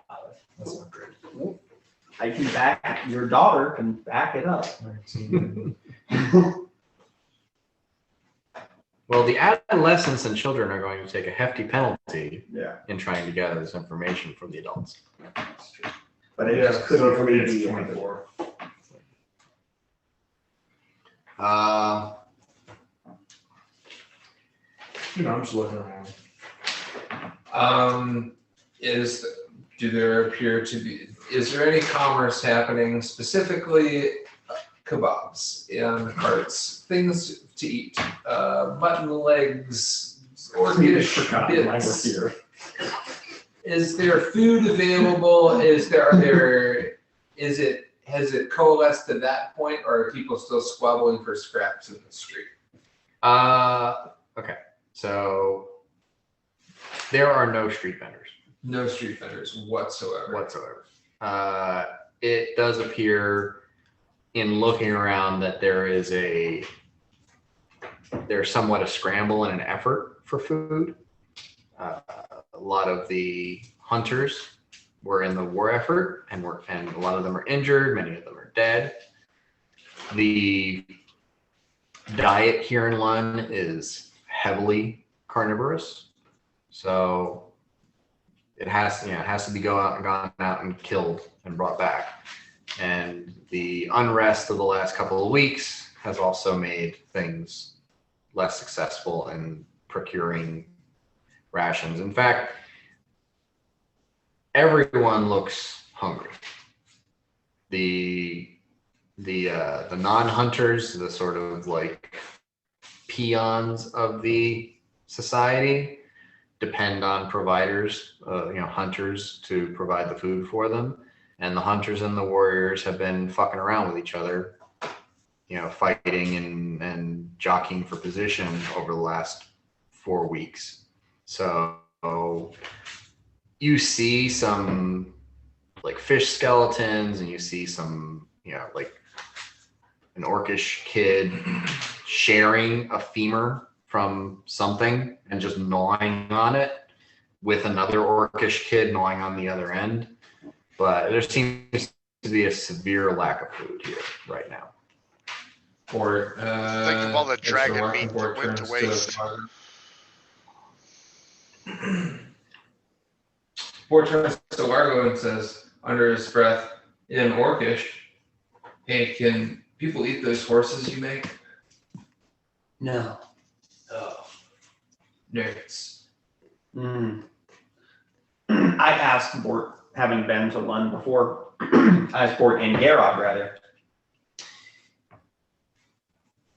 if the renders are to take hold of this city, I think the most appropriate way to do that would be to host a bout, a one-on-one succession of bouts in some sort of arena. Do you have anything like that here?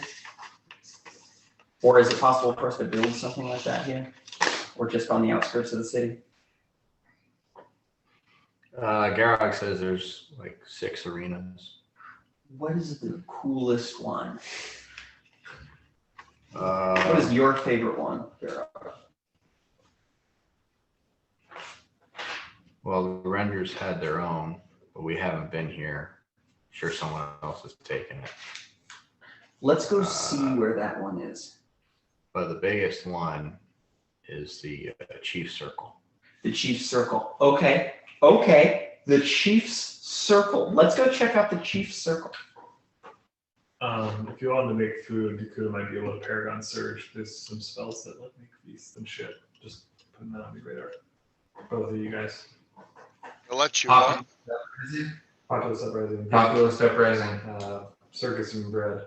Mm-hmm. Yeah, Circus and Bread. The Chief Circle and Paragon and Forcegate. Yeah.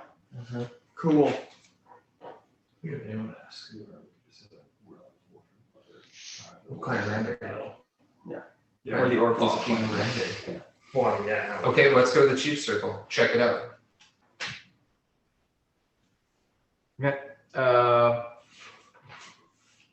Cool. So you guys head over to the Chief Circle, and you get there. There are a couple of different orcs wearing armor, carrying weapons, standing out. It's not a very well secured building. It is sort of stick built with hides patched together to create walls. You can tell from the outside that the roof doesn't meet in the middle. Mm-hmm. That is kind of like an awning to cover some seats around the outside. And it's not enormous. It's not like a coliseum or anything. It's maybe about 60, 70 feet in diameter. It looks like it could probably seat around 50 to 60 people. And even from the outside, you can kind of see on the far end of the entrance, on the far end from the entrance, there's a raised seating area. And Garog kind of explains, this is where the chief talks to the other clans, and if there's disagreements, you fight. And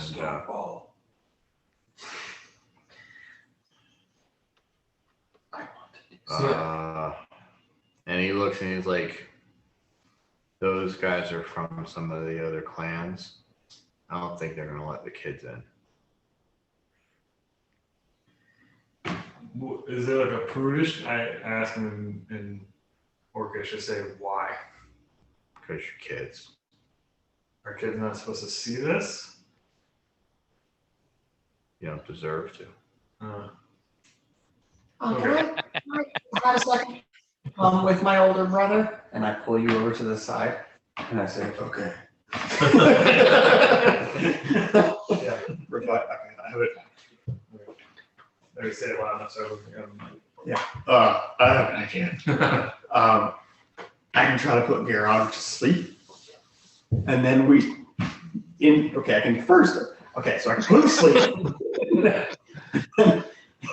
And then I change my seeming to make Bort appear as Garog in the same moment as the rest of us, except for maybe, our friend Yanni, fucking teleport to the forest.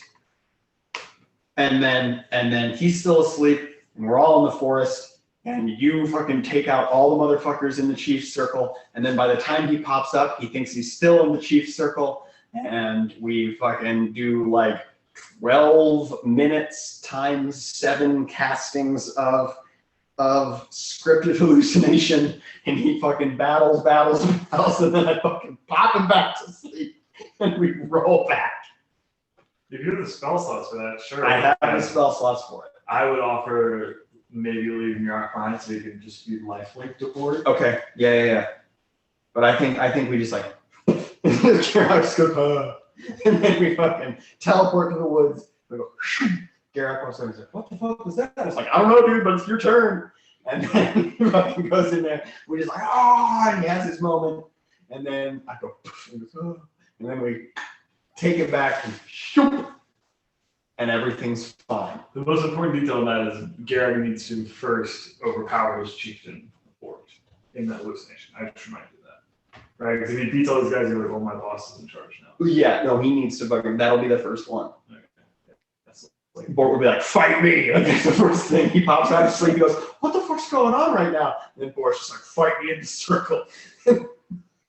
you always undercut my leadership with your questions like, and so I'm just saying. I like what I'm hearing. with all the questions of and what does that mean? he's pliable. Here's your clay. Take him where you want to. But I think the first thing is that we do need to we need to go like, here's the thing, General. We're gonna make you fucking really powerful so you can help Bort. We're gonna fucking buff you so we can help Bort. Are you ready? Just fucking the most important part is that you believe in yourself. And then I think he just falls asleep.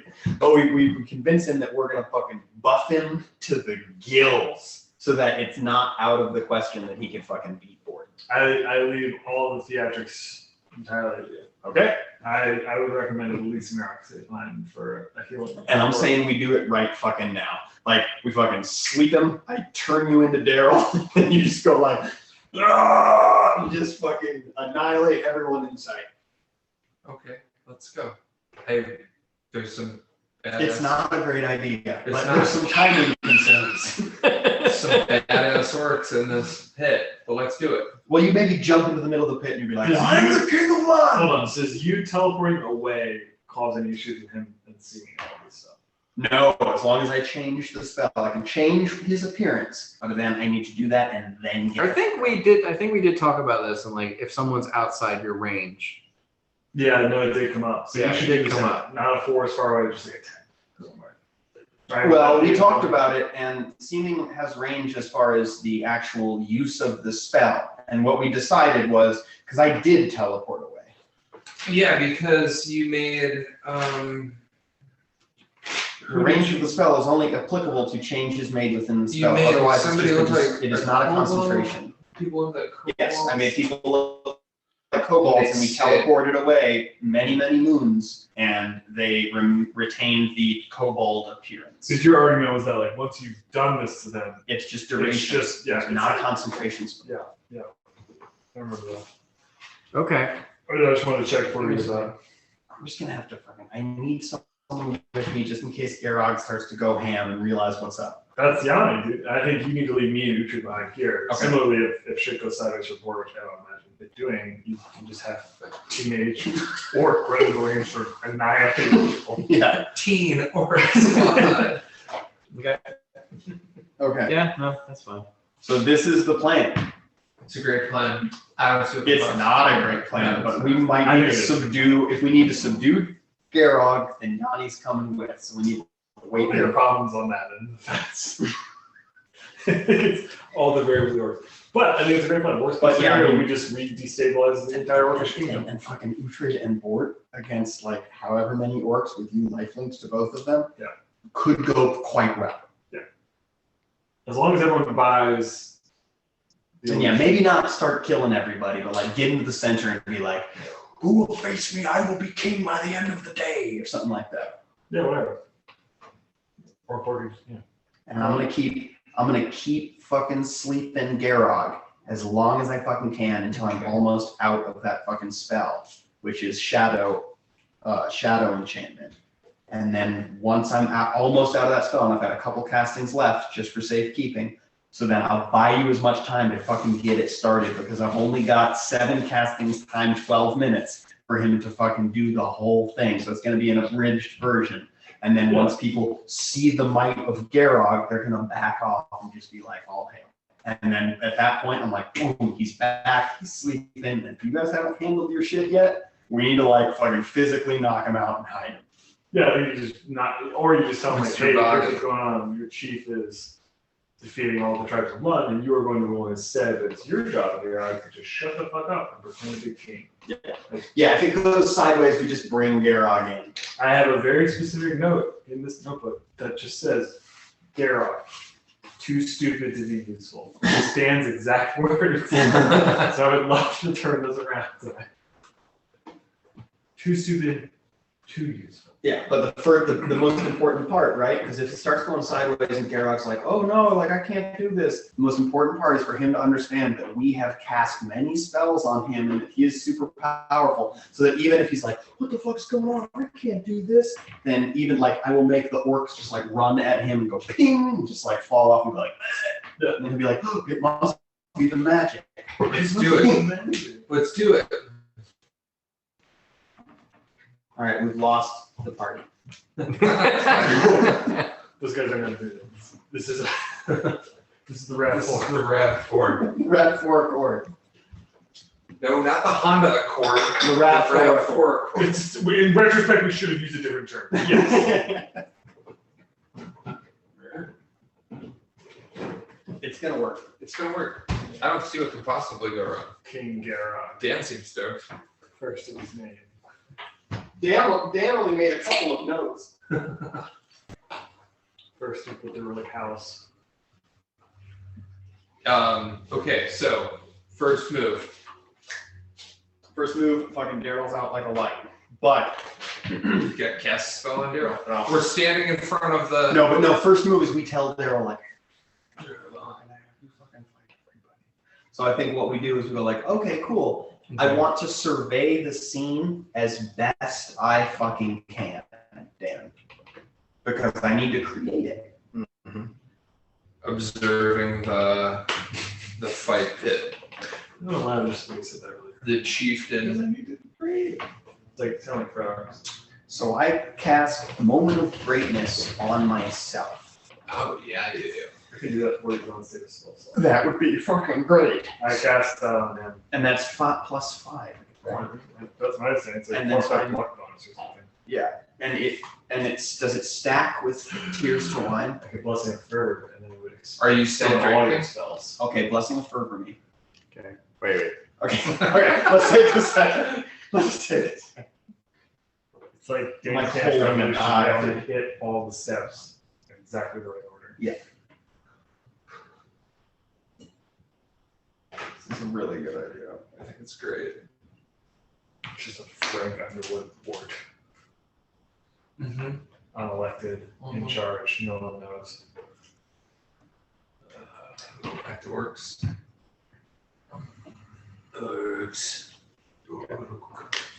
So what are you doing? So we you're going to, I think the move is to talk to Daryl and be like, Daryl, here's the thing, you're gonna fight all these guys. So you're talking to him, you're telling us, we're doing it. It's happening. Yeah, I think we take him aside outside the circle. You're doing it. We're taking him, we're standing out, we're outside of the thing. We haven't gone into the thing yet. But you're telling him you need to fight these guys with boards, right? You're not being like, Yes. Yeah. Yes. But then once the illusion starts, board's gonna be like, fuck you, you want to cheat in. Yeah. We'll see what happens. So I'm going to say I'm gonna roll up diplomacy. That diplomacy is 31. And I'm gonna say, Daryl, we have something very important that you need to know. We're gonna try to have Clan Render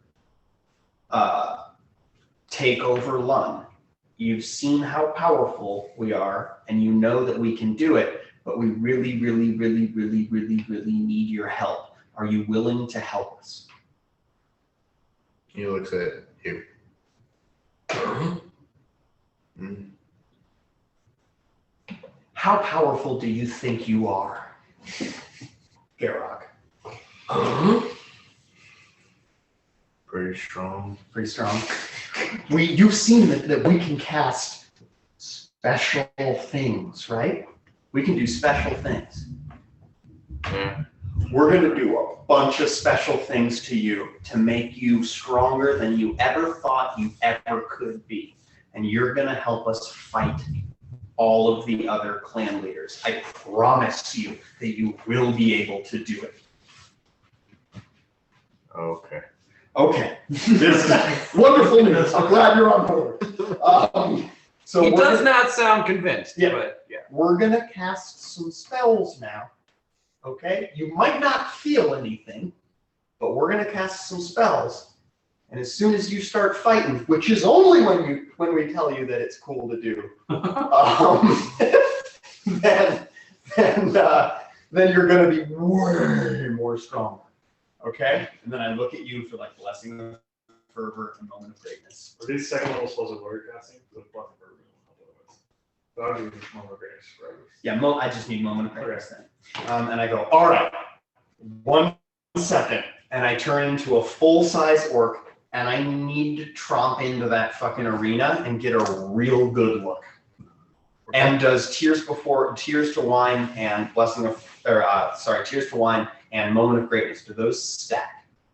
Moment of Greatness doubles a morale bonus for 1 round.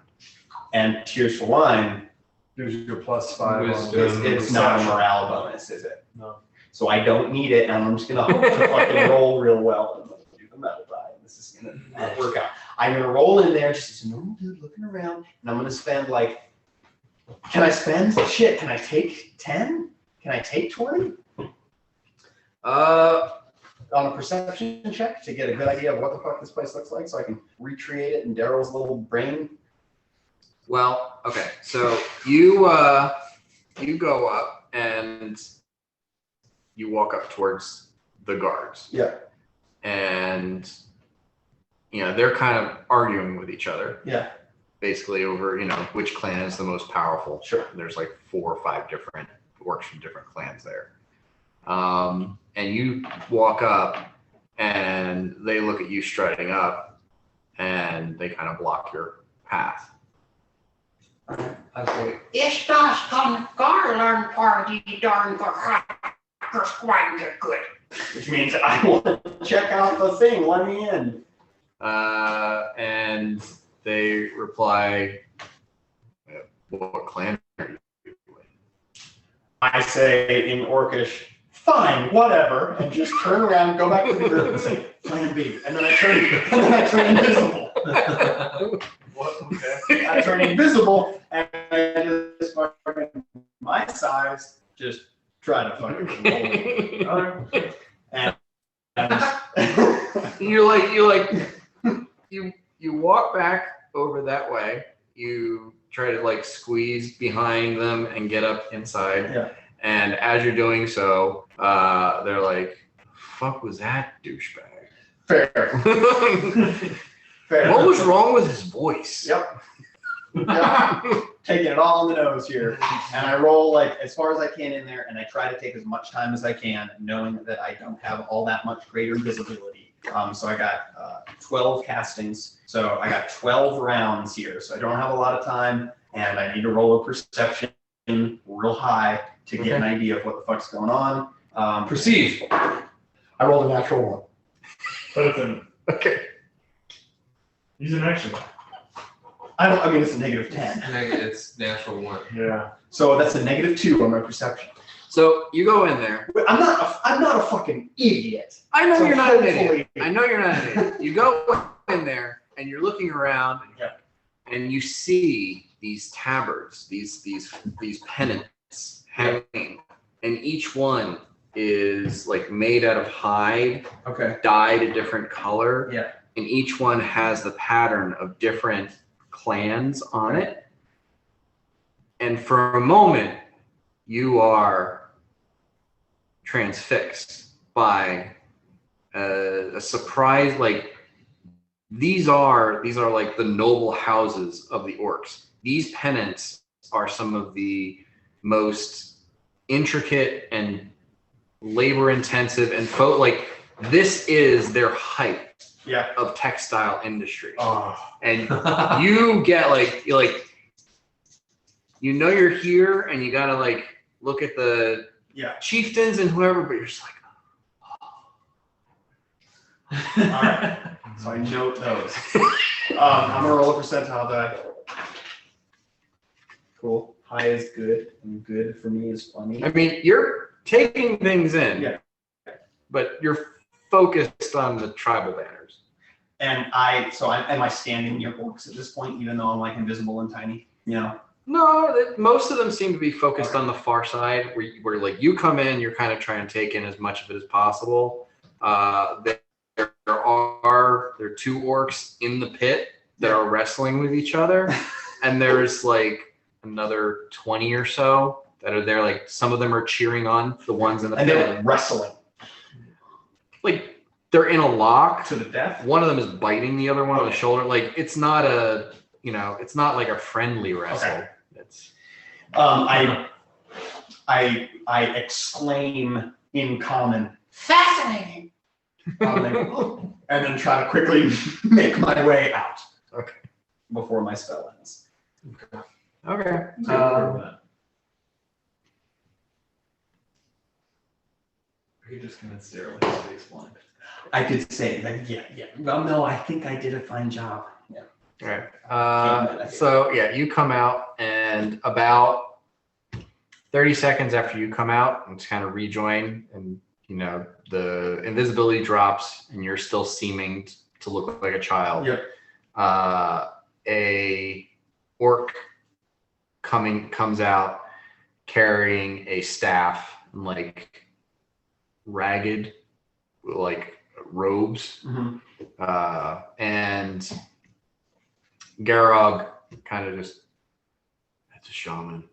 Uh-oh. And the shaman looks around, and then its eyes glow green, and it looks over at you guys, and it starts walking towards you. Fascinating. I look at the good eye.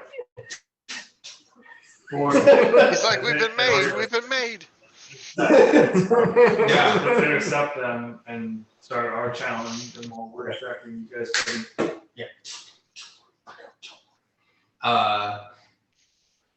Actually, you look like Garog. No, not yet. No, he looks No. like Bort. Not yet. I look like Okay. That's the part that's gonna have to fucking be.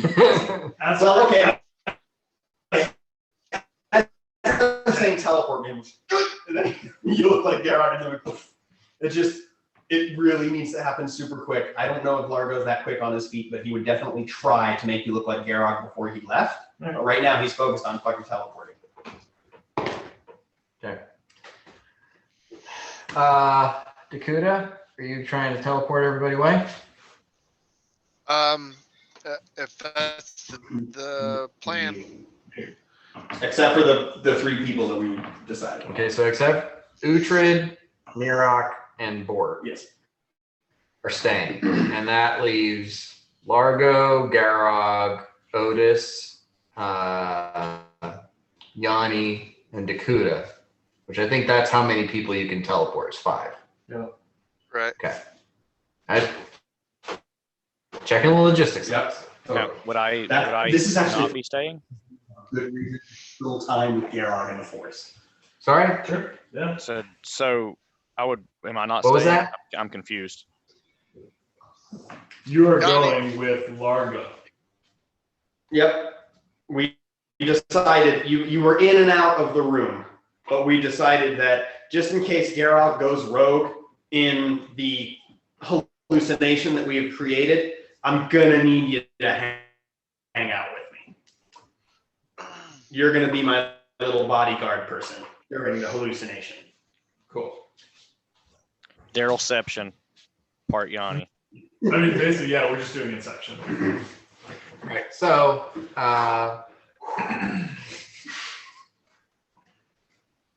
so Garrett's like, shaman, and you guys are like, oh fuck, and then Bort turns into Garrog, Yep.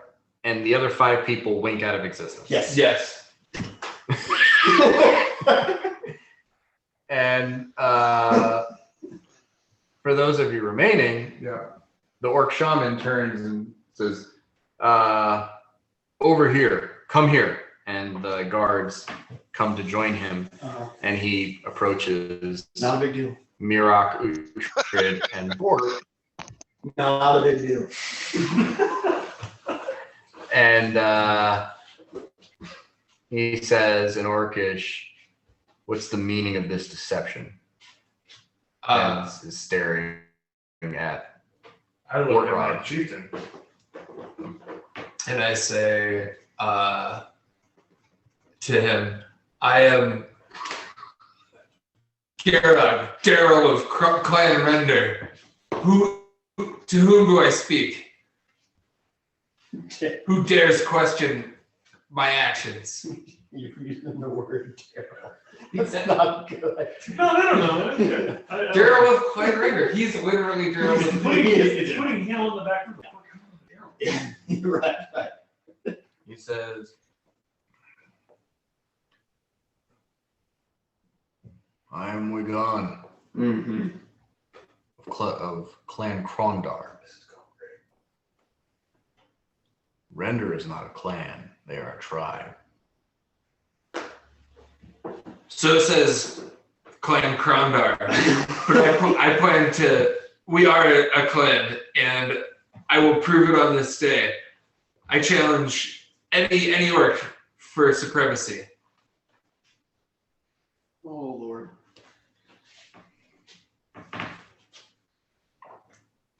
You did not answer my question. Why are you and he's still got glowing green eyes. And Mirok, you're certain he's detecting magic and just sees illusion all over you motherfuckers.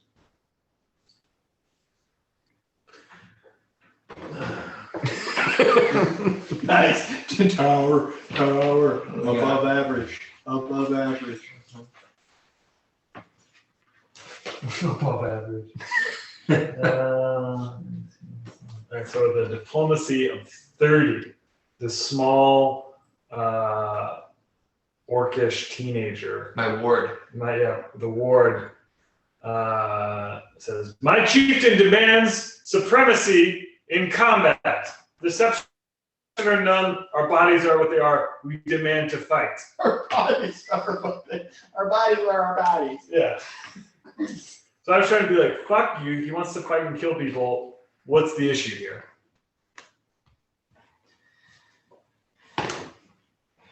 This is going great. Just keep going with this. Good. I have no idea the significance of the shaman in Orcus culture. Yeah. But I just know Bort is actually the leader of the tribe, so I'm just writing that title. I have no idea the significance. The only guy. Literally, I don't.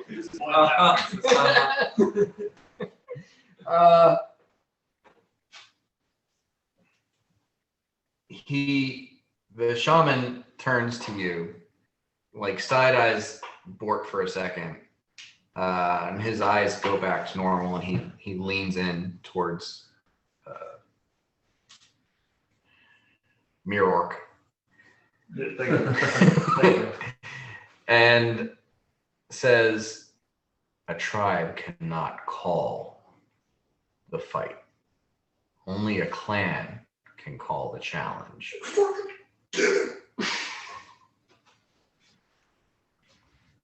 And he looks back at you and says, which is being discussed, but will not happen until one of the clan leaders demands it. Where is this being discussed? Locking eyes No. with the shaman. I say, I demand it. Renders are a tribe and they have no authority to demand it. One has no authority. I mean, this is the nature of my demand. I demand to be recognized as a chieftain, the chieftain that I am. We're gonna kill.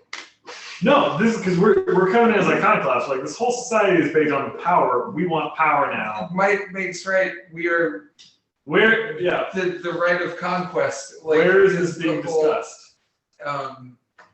Like, He points back to the building Uh-huh. that you guys are in front of, Uh-huh. Yeah. And there. which is amazing. When you were all standing outside casting spells in full view of everyone, Yeah. the guards all rolled less than 5 on their perception checks. All 5 of them. Picturing that we were in a hut, but okay. We just walked into somebody's random hut, Precisely. I mean, I assume. irrespective of whether or not there was anybody in there. So the shaman points at that, and I turn and start walking towards it, and very clearly get it. Okay, so we're gonna go in there now. This is where this. I follow my ward. I wait for you to catch up, and This could go so fucking well, but it could also go really I think we just go into the tent. We're like, we're gonna start killing everyone. This is what we want to do now. I follow my ward. This is the mythical shirt all over again. Just let it happen. We Dan. stay the course. Let it happen. These are elves. Yeah, no, I know. I'm saying like this is where it's gonna play out. Okay. Because like, what do the tribes have for like representation if they cannot call their own status into question? The clans are like the upper nobility, Right. So and the they tribes- can call for the trial of supremacy that would decide who is going to rule Lund.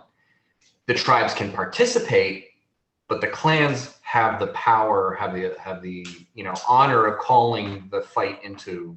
I think we go in there. We suss out the conversations for a second, and then we try to goad one of the clans. It's like, oh, we're a little tribe. We're creative as fuck. Oh no, because you're getting attacked right now. Why? as Because I the- turned and walked? Yes, a child just respected the shaman of one of the major clans. You are I getting. said, where is the thing? Yeah, dude. All right. You're like, yeah, fuck it. And I'm walking past you instead of Disrespect. answering your question because he asked you twice, why are you deceiving him? Because he could see the illusion all over you. Yeah. You disregarded it, were brusque with him, walked past him into the building that was being guarded against your entrance. Well, let's hope they're not super high level and fucking start. And the shaman reaches out, grabs you by the shoulder, realizes that you are not an orcish child, Nope. but that you are wearing I'm wearing metal armor. And I mean,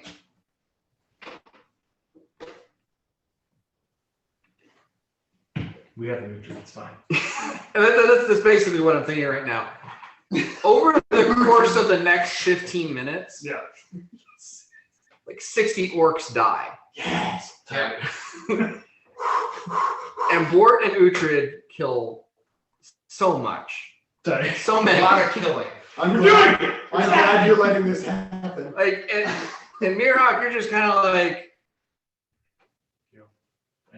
no, like, they're taking like 7 points of damage a round or so. It's like nothing. Oh, okay. Like, no, you guys, when you, in the war, you took out all of the highest level orcs in Lund. There are no more, like, and that was like the 9th and the 8th level ones. You guys are level 12 now. Everyone that's left is under level 5. Yeah. So Like, it is not, this is not a challenge. This is just exhausting. I keep buffing. I'm assuming Wigan is long dead now. Yes. Cool. Look at Cool. I'm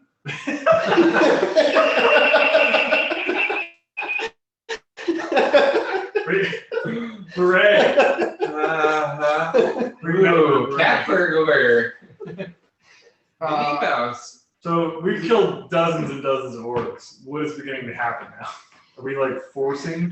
After like 20 or 30 minutes of this, like with orcs running in and joining, and then at a certain point, there's just enough dead orcs that the ones who are running to see what the commotion is, oh look, and they circle, and then after about a half an hour, there's just nobody coming anymore, and you're just standing outside this the chief circle. And there's a bunch of dead orcs. Most of them are wearing armor.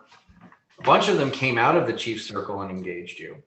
I was gonna say, are there dead chiefs among them? You have no fucking clue. We just You gotta go in there. everyone. They did not run at you saying, I am chief of the Krondar clan. Sorry, Ah! how many are we seating today? No. Yeah, I mean, once they start backing off, I'm gonna look at you, and it's your fucking show. So there's a pile of dead orcs around us. There's frightened orcs or orcs that are like, I'm not fucking getting involved in I mean, this. well, like for a while, like around 15 to 20 minutes into this carnage, there were orcs that were running up and going and like circling, and then after, and then there were some that were still running in and just like charging you. Mm-hmm. But after about a half an hour, the ones that were circling just backed off and went to distance, and you can hear at a distance the sound of orcs shouting and, talking about what's going on. There's a lot going on. But it's like, And this is all out front of the pavilion. right. So you are basically in front of the Palace of One, Yeah. slaughtering the nobility. whoever. Whatever. You don't really, No. you're fairly certain that that shaman that started this whole thing, well, you started it, but Yeah. Just by the victors. True. you're pretty sure he was important. And there was several orcs that came out of the chief circle that are very likely chiefs or, upper echelon of the different clans.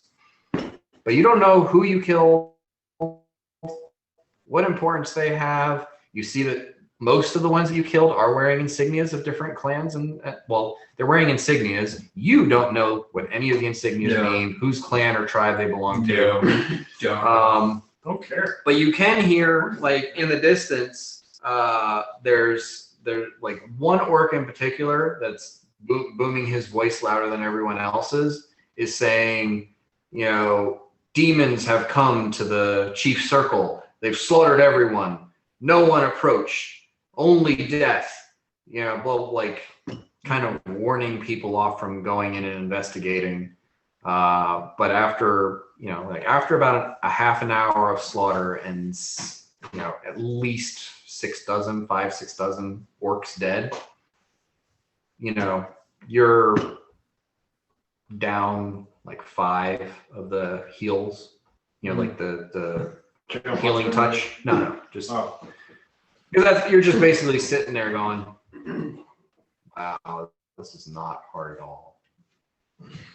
Now, granted, anybody who touches still has to make that will save to know that they're anything other than what they appear. Well, none of them survive more than Just making sure. more than Uhtred swinging his axe. We need to.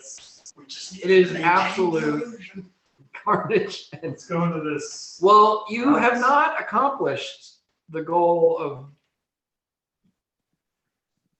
Everyone who saw what happened is dead. Yeah, so we need to go talk to Flanders. It's a reset. It's a hard reset. It's a hard reset. Largo going in there. Amidst Shaman the rivers of blood and the piles of corpses, I would like to stride with purpose into the open front gates of the orcish nobility pavilion and survey it with eyes unclouded by a 1 rolled in the tower. Yeah. Okay. Give me your perception check. Just like a sweet bass line playing in the background. 26. It's going to So landscape. yeah, it's you see this sort of fighting circle. There's seating surrounding it. Near towards the far side, there's one prominent clan display, and then there's 2 more clan displays on either side, flanking that. And then beyond that, there are much smaller pennants, and they're of all different shapes and sizes. Some on furred hide, some on tanned leather. Some, but you do see the Render tribe, which is like 3 claw marks piercing through and it's there. You recognize the symbol that Garrod wears on his armor. Is anyone at the sort of the dais or the central area? There's nobody there. No one's present. Everyone's gone. I'm gonna go get the clan render sigil and I'm gonna put it over the dais.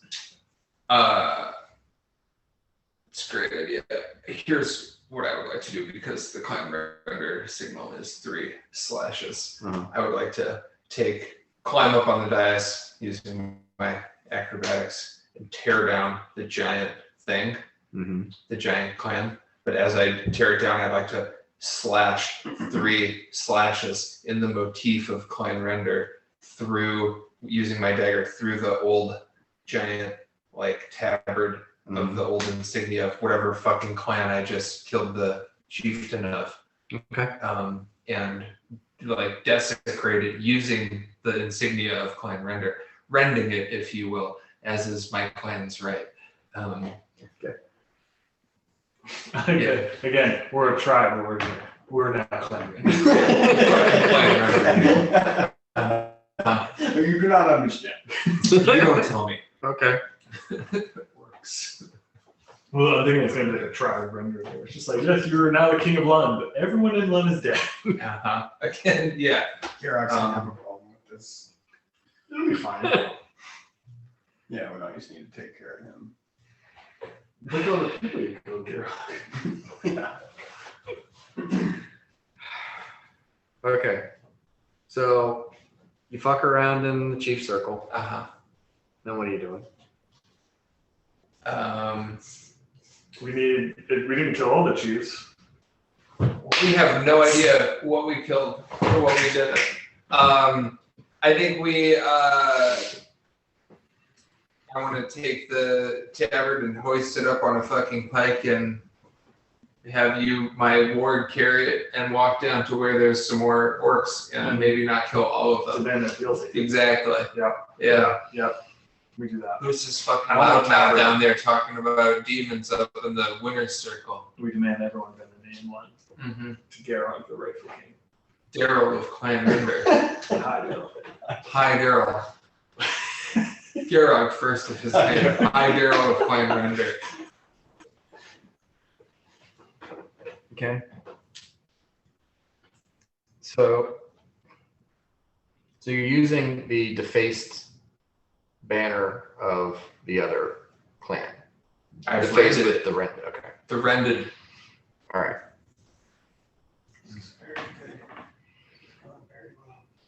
Sport's very good at using political imagery. All right. I'm an iconoclast, what can I say? So you do that. You march in the direction of the guy who you heard yelling before. Is that what you said? Yeah, I think so. Yeah. That's a challenge to the king's rightful rule. Okay. All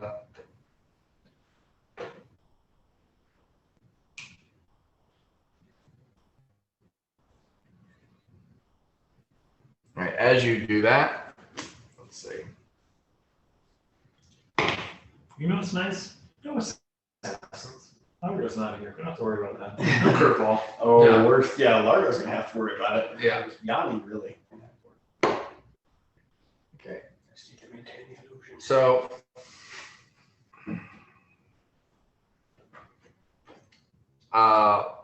you move forward, and as this banner approaches, and I assume it has to be Uhtred who's carrying it because neither one of you two could physically carry it. Oh, it's that big? Yeah. Okay. Right. Oh yeah, it's like. I mean, I'll say that you found like a post that you could hang it on, but it's 5-6 feet wide and 7 or 8 feet long. It's made out of animal skin. Yeah. It's a big thing. Mhm. And people, the orcs are kind of unsure about what this means as you guys approach. And there's a kind of a hush, and then one of the orcs in the crowd charges Uhtred, and you guys see that he is wearing the Krondar sigil that you defaced, and he charges Uhtred. And that, he doesn't last long. Yeah, I would assume Bort would just gank him before he got. Well, I mean, yeah, it's basically probably either Uhtred puts down the banner for a second and kills him, or Bort just stabs him and as he passes and he goes down. Yeah. I would like, as he runs towards Uhtred, I would like to just stab him right through the face. Okay. And announce to the cowering masses, I am Gerard, High Darrow of Clan Render. The Rend is our mark. We are your new clan chieftains. Well, and you start saying that, and as this guy hits the mud and it is bleeding out through his face, people just start screaming and running in different directions. Cool. Huh? That works. This is I mean, this is not an orderly exchange of power. Ew. It's a post-war situation. Lord, Yeah, I no. mean, what happened when the Ebon ruined? What were they doing for going on 4 months? A version of this, maybe. Who's to say? I don't know what works. I mean, but you were here like 2 weeks ago, and they're all stabbing the shit out of each other. Well, no, they weren't killing each other. They were beating each other up. They weren't trying to kill each other. Yeah, that's what Largo was wondering about, like the wrestling. I think it's more of like a might thing, less of like a slaughtering. This is a slaughter. Yeah, no, This is a slaughter. We're slaughtering. Yeah, that makes sense. Uh-huh. Yeah, I mean, Yeah. Not saying that there wasn't death involved Yeah. in that before, but this is purposeful. Like, the thing is, you guys are overkill. Like, what the damage Uhtred does in a swing is double some of these guys' hit points. The damage you do in a sneak attack is double some of these guys' hit points. So they don't fall unconscious. They're obliterated. You have killed them. You have stabbed them through the heart, or Uhtred cut them in half. Like in the political riots and turmoil, there was wrestling and punching and shows of authority and strength, but they weren't stabbing and killing each other. Well, works differently now. I think we tell them the death will stop when the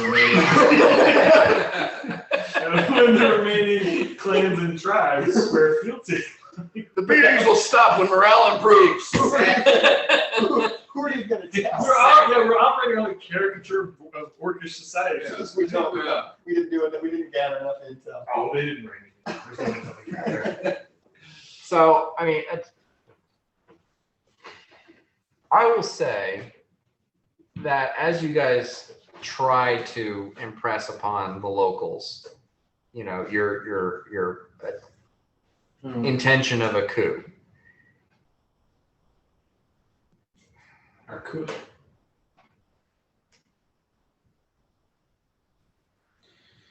Jenkins is gonna be so happy. Give me a diplomacy check. Oh, Okay. okay. Natural one. Most of what you encounter is just people running Yeah. from you.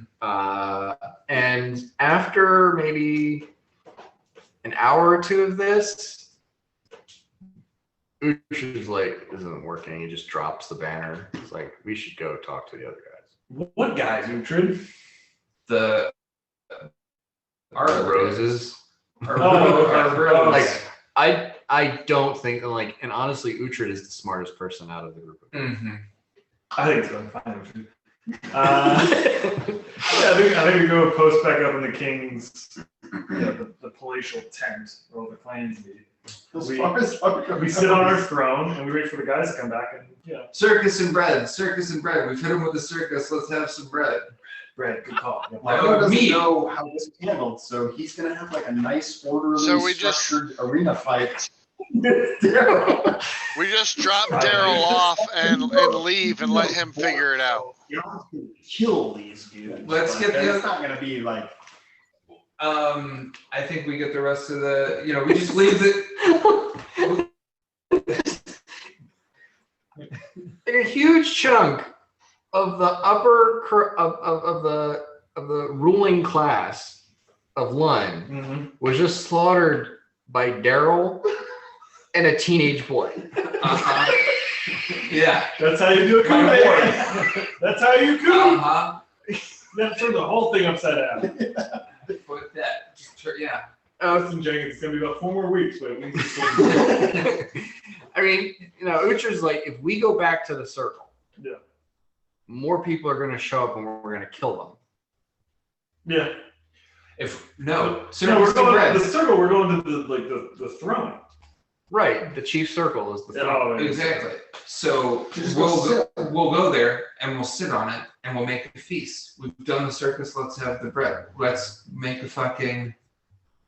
Let's put some heads on some spikes. I can make alcohol. I cannot make bread. We're gonna have to It get will some, also make our enemies smarter. let's get some roses in and make some meat. Make some food for the starving, huddled masses. At this point, Dan, how long has it been? Like 2 hours. I mean, they would have been I like by would now. wait. No, I would, given the situation, and like, I don't know how this is gonna go. Largo's talking to Daryl, kind of being like, hey, like, we're gonna allow things to like cool down, then we're gonna sneak you back into the city. Maybe an hour and a half before I start the ritual. Okay. Oh my god. Okay. Oh, so like you're out there just chilling for like an hour and a half before you even start this whole Yes. Daryl thing. Okay. We're gonna kill a lot of people. Did we Okay. hear Let's any go of this back take to place? the Did we circle. hear any of the genocide? The Daryl thing, by the way, the Daryl thing is about an hour and a half in its own, if that. Because I don't have scripted hallucination. I have 7 castings of scripted hallucination, Right. and it's 12 minutes per level. So it's not going to take a super long time.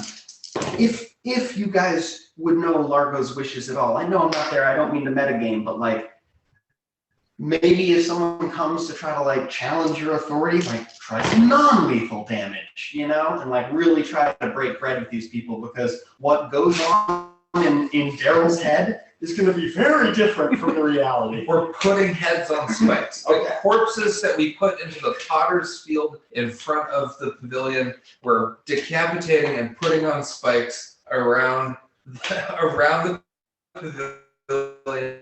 Yeah. And we're taking up residence at the high dais with the rendered tabard.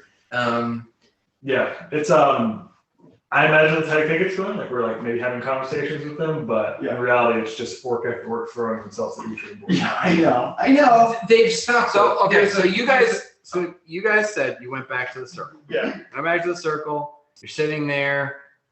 Bort, as Darog, is sitting on the throne, Yeah.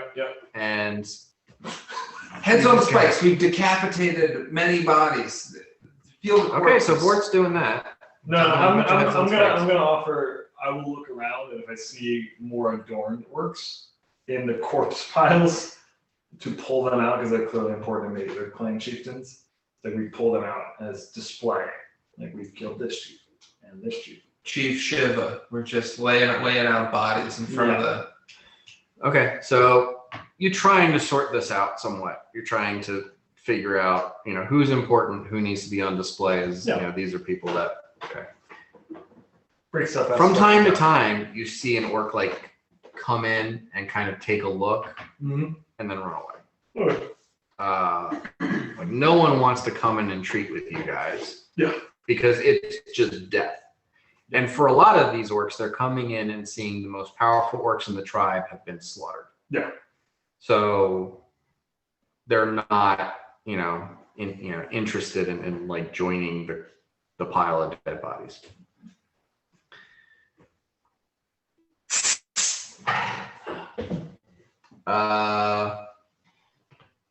Garog, you cast the scripted hallucinations on him. So yeah, first I'm like, I send him to sleep. Like I've got a couple of things lined up. I'm like, hey, we're gonna have to sneak you back in there. Things might get a little intense.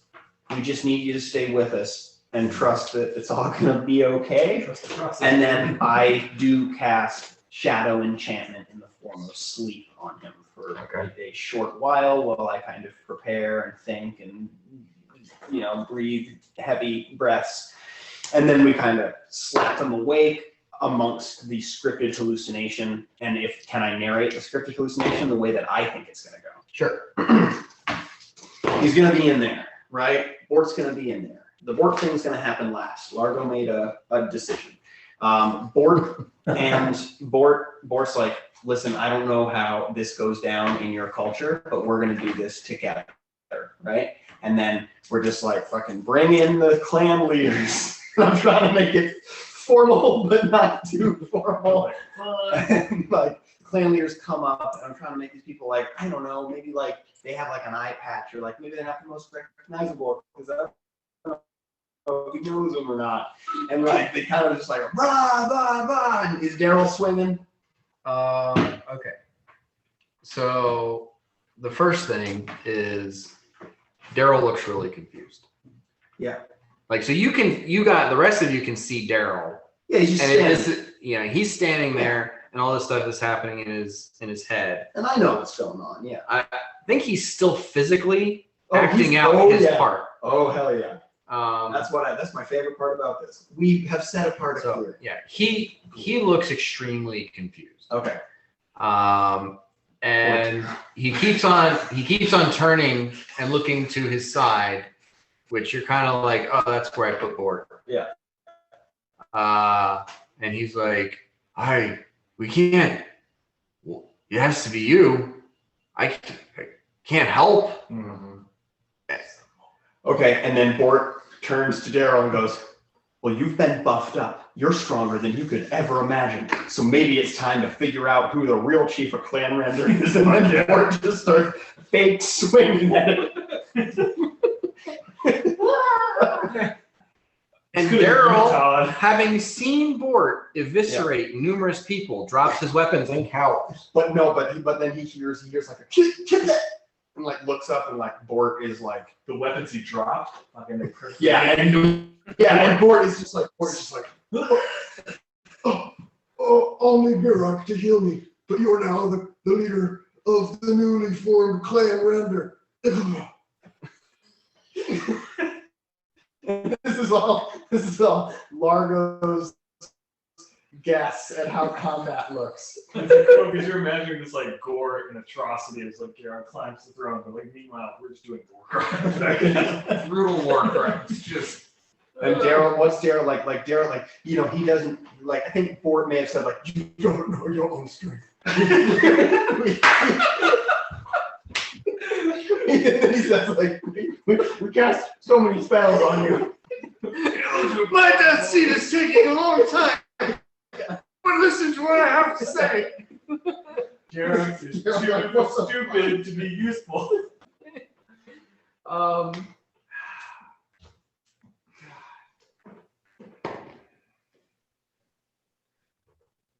I mean, like, he doesn't want it. He just doesn't want it. He doesn't want to be chief. He doesn't know how Bort just died. Yeah, And he doesn't know his own strength. Some people. And now, like, he's in a position where he has to fight the most powerful orcs from all the other clans. He doesn't think this is something he can win. And even if he is somehow now the chief of Clan Render or Tribe Render, he's fine with being the chief of Tribe Render. He doesn't want to be the ruler of Lund. Okay, and I understand this. I'm sorry. I understand what you're trying to do, but you probably also needed do some mind control on him, making him want it Yeah. before you just put him in the situation Just hoping where he Orcs could want get power. it. Well, it's a moot point at this point because when he comes back, Yeah. he's gonna be in charge. Yeah, I don't mean to metagame too much, but how about this? So When like, he I comes send a back, couple more he people is at him. going to be the butcher of one. He is going to be, because I'm wearing his face and murdering everyone. So I send a couple more people at him, and they die the same way Bort did. It's just like, oh, and they say like things like, I'm trying to encourage him. It's like, Yeah, how did you get so strong? and do I see it continuing that toward? I mean, like he's cowering, and they come up and like they fall over dead, and he gets up and he like tries to move away. It's Okay. When did he become a weenie? Well, it's not when necessarily. you put him up against the things that he is fairly certain he can't like Yeah. fight. This is not. He's some guy. But this could be good. He'd be like a foil for Jenkins, right? Like a ruler that's not really equipped to be a ruler. You know? But he doesn't even want that. So in the scripted hallucination, I'm just. I mean, he like there's just so much about this that doesn't make any sense whatsoever to him. It's a And he actually does have an idea about how this is supposed to happen procedurally. This is like, you know, when you go to school in your dreams. Yeah. And the bells are like 3 minutes apart from each other. Yeah. And the teacher is in the wrong classroom. Like just everything about this is wrong. Yeah. So even though he thinks it's all real, he can't understand why any of it is happening the way it's happening. And he doesn't recognize half of these people. Yeah. As- I'll try to make it like maybe like like the one that has like a mask on. It's like all of this is like all of the insignias are spot on. Yeah.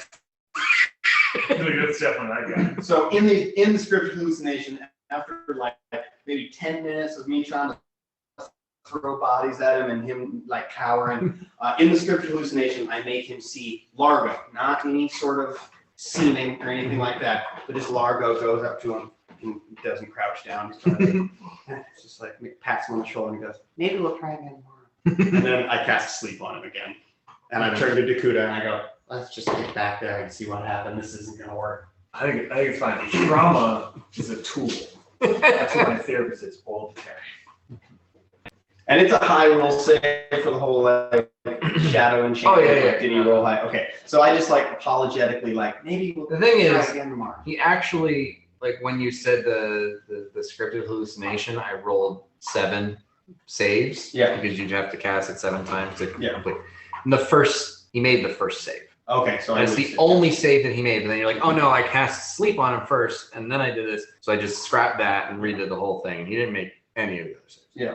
So I just like apologetically tell him, you did good, maybe we'll try again tomorrow. Put him back to sleep and tell Dakuta, like, I don't know, man, this isn't working out. I feel bad for this dude. Let's just get back to the fucking wherever we were before. I mean, I don't want it to sound like he wasn't cowardly. He was like, I don't understand any of this. Yeah, totally. He's too dumb, and we put him in a rough It spot. was like dosing someone with LSD who didn't know they got dosed, and they had a really bad trip Yeah. Yeah. and saw like half like truths Yeah. and more. Yeah. Yeah. All right. I mean, well, you know, like to him, he's a soldier, and just for some fucking reason, all of the captains and colonels and stuff in the army attacked him today. yeah. And that's a bummer to go through. Largo will talk to him. You're gonna. Okay. It's fine. Don't worry, I have a lot of spells, and he's very low level. And No, I'm just saying, I can just lapse his memory until he's just. I'm rigor working aware. on you about Yeah. Well, we go back to you left in the front of the palace. Okay. The Pavilion. So, Dakuta, you're teleporting them back? Yeah, I would have tried making a good note of the location while I was there, and probably would have dropped Arcane Mark too. Just Okay. because, I mean, some people teleport without problems. Some people have problems. So Okay, give me a percentile roll. Oopsie. 11. Are you serious? Oh no. Statistically, you're lucky. Yeah, you're not landing on a pile of board, you're landing in like a quiet district that we haven't annihilated. Eviscerated. Yeah. It's just people running by like, oh good, you have to leave.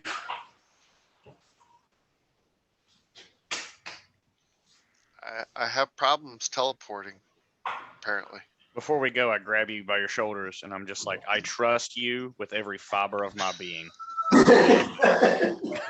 All right. Well, because you left an arcane mark, and I'll say you did leave an arcane mark. You do arrive, and you're like, oh shit, where the hell did I arrive? Because most of what you see is just orc corpses spread out, and you're not super familiar with one. It was just a bunch of tents as you came in. You arrived in the right place, but it looks vastly different than the last time you saw it. Do I recognize the pavilion? After like maybe a minute of getting your bearings and Dakuta deciding whether or not he needs to teleport again because he is off or not, you guys realize you are in the right place, and oh god, what the fuck happened? I turn to Yanni and I go, do you think you can carry Daryl? Because I think we need to go see what's going on in that tent. Do I think I can carry Daryl? That's our problem. There's fucking corpses everywhere, and that's the problem. He's a slave, Yanni, and we need answers. Yeah, I'll carry the fucker. And I'm just like, I am Swear to not God, when I see happy. Ford, I'm punching him in the face. I mean, yeah, Daryl's like 280 pounds of work, so I'm not carrying him. Yanni's not gonna be able to, like, Yanni might be able to drag him, but not carry him. No, don't. Oh, Jesus Christ. I look around, I'm just like, this is awful. We need to go find Port. You see it, so I said earlier, I was like sorting through bodies. Most of them are outside, so I'm assuming Miracle will be outside and see them. And I was like, oh! He's inside. I'll go Uhtred. I just like little work hustle inside. What the fuck? Uhtred comes out and he drags Gerard or carries Gerard to the tent. Okay, well, we follow you. Okay. You do the tent, and I started talking to Kuda. I'm like, so we think we need food. I think what's gonna like help is food. Do I hear you say that? Roll. I don't know. Roll perception. I'm saying it like casually. I'm not whispering it. I think I heard you say Yeah. that. So we've done a You little think bit. food, We've done a food. little, so like a little bit. It started out all stick, but we're thinking like carrot now. What about him? I point to Gerard. I checked it. Oh, Gerard. There is plenty of orc here to eat. And No, I, things didn't go I well. point up to Gerard. Gerard, who's sitting on the throne as Gerard. I'm like, he's in charge now. We good. Things didn't go well, I Mira. beckoned to. Richard walks up. No, they didn't. I beckoned to Uhtred. I plead. Get the hell with that. Get him up Maybe here. too much. Get him up here. Right? So put Gerard up here. Get him up here. Well, I guess why the fuck not? I explained to you what happened at the room. Yeah, it's like that fucking shaman dude. After he saw you do the magic, he would not let up. So one thing led to the other, and then Uhtred just like kind of chopped him in half, and then just kept chopping people in half. I mean, you know, Bort. And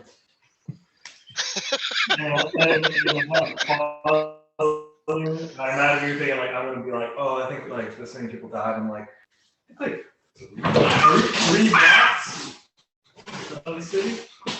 Like I'm not like 30 people. I'm like three blocks. Good tent clusters. Just like, Largo keeps going, I walk out. Yeah. And I'm going. I'm exiting Lund. I'll be back, but I just like, I'm like, and if you're seeing her, it's like, just like, looking like It's honestly probably getting worse and worse for you. Like as you're like 2 minutes away, and you're still just I'm bobbing looking around. around, like, and I'm just walking. This is for the hard one. Before I briskly follow Largo, I go to Bort and I grab him by the arms and I just start shaking him. I'm just like, Bort, what the fuck happened? What did you do? You murdered everyone. Murder like half of everyone next time. Jesus. And then I look around like they weren't here. They don't know. I don't know, Oh, man. yeah. You weren't here, man. And then I start shaking Garrog. I start shaking Garrog, who's sitting up on the dais, and I slap his little face, and I say, "What'd you do, man? What did you do? Oh, what did you do?" And he still looks like Garrod. Hours. It's seeming. It's a wonderful. Okay. How long will Garrett stay asleep? Well, no, like You're shaking him him, awake wakes wakes him up. Yeah. It's It's like a level 1 spell. So this is just going to be a further trip for Garrett. Well, I think we. So he achieved wakes what up. to do. sees you, punches you in the face, I take the punch. and like throws you to the side, walks out of the circle, and you just hear him like howl in like a roar of not like frustration. He's just frustrated. Yeah, why would you be frustrated? Because he doesn't know what the hell is going on, yeah. and now he sees dozens Yeah. of orcs dead, Mm-hmm. the rulers of his city, And I mean, I rolled him. I rolled him a save because at this point he's close to losing his sanity based on what has happened. He rolled a natural 20, so he didn't go insane. okay. He's just really That's king material. frustrated That is King 0. and confused, Uh-huh. and he has no idea how to process what is happening. So he just kind of like walks off 9+. through the corpses and kind of Fine, catch up with him later. I'm trying to do this in the way that I can make sense of it from all of the NPCs that you guys have just killed or disenfranchised or Yeah, it was traumatized, and it's this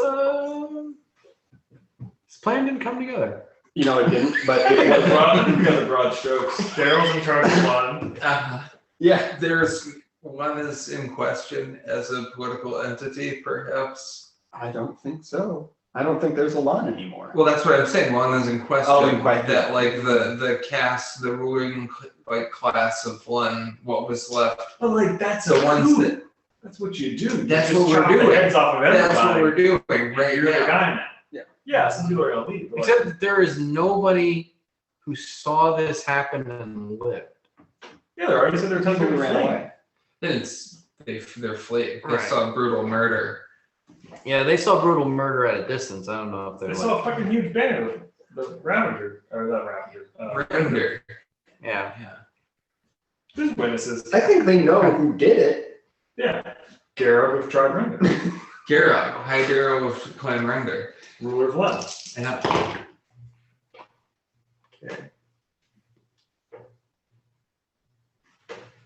So I think we're deep. We established like a military dictatorship.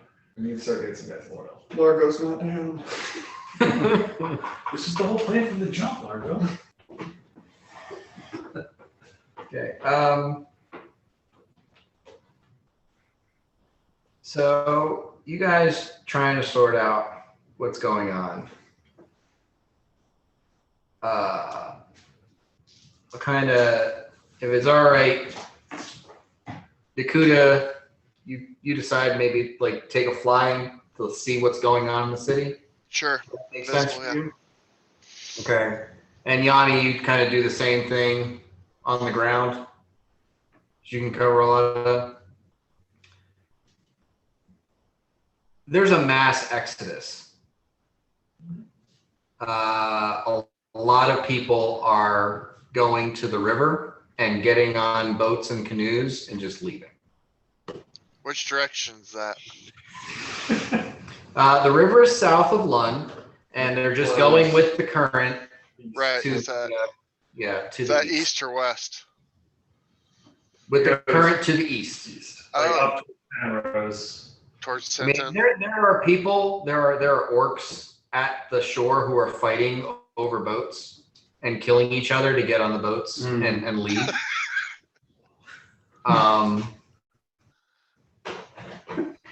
I mean, Going like towards- this going towards settlement- Sinton? This settlement You're has scared. just suffered like a population loss of about 25% from the war. Things finally calmed down. 3 monsters showed up and just killed most of the people who rule the city. Yeah, it's just monsters, dude. It's crazy.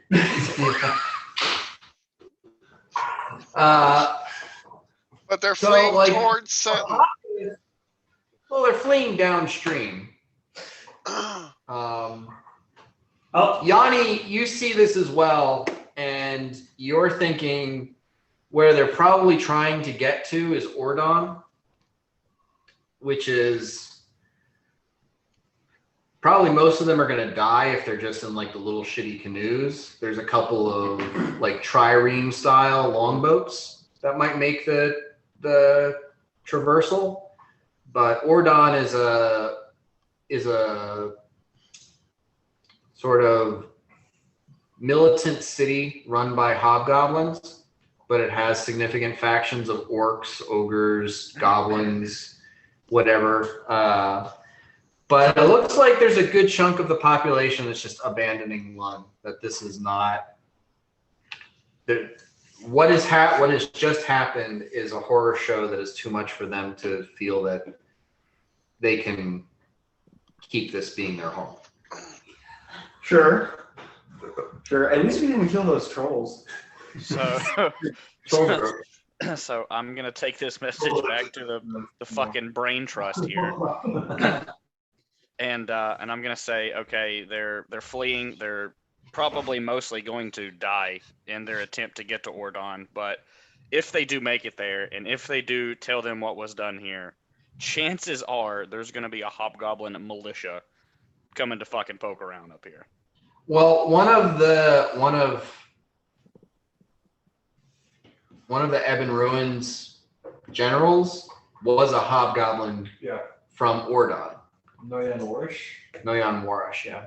And they only take military action if there's money. They're not gonna go for vengeance. They don't care. Okay. Fucking hob. These are not orcs going out to find. They're refugees. Yeah. We've committed war crimes. What's this we business? Yeah. But on the bright side, we don't have to sign a peace treaty with anybody. There's no one to sign a peace treaty with. Well, Jenkins not going to be happy. Just put it out there. Jenkins is going to be very mad. I don't know if that's accurate. I don't know. I think Jenkins could be mad. Dan, what is your estimation, Jenkins' opinions on the entire society of London collapsing and fleeing Gation House? I think we did the king a huge service. I mean, this is Yeah. what we were asked to do. Yeah. I think you guys are probably you're not sure how Jenkins is going to handle this because it isn't what he asked you guys to do. But it's not like there's any love lost here. Yeah.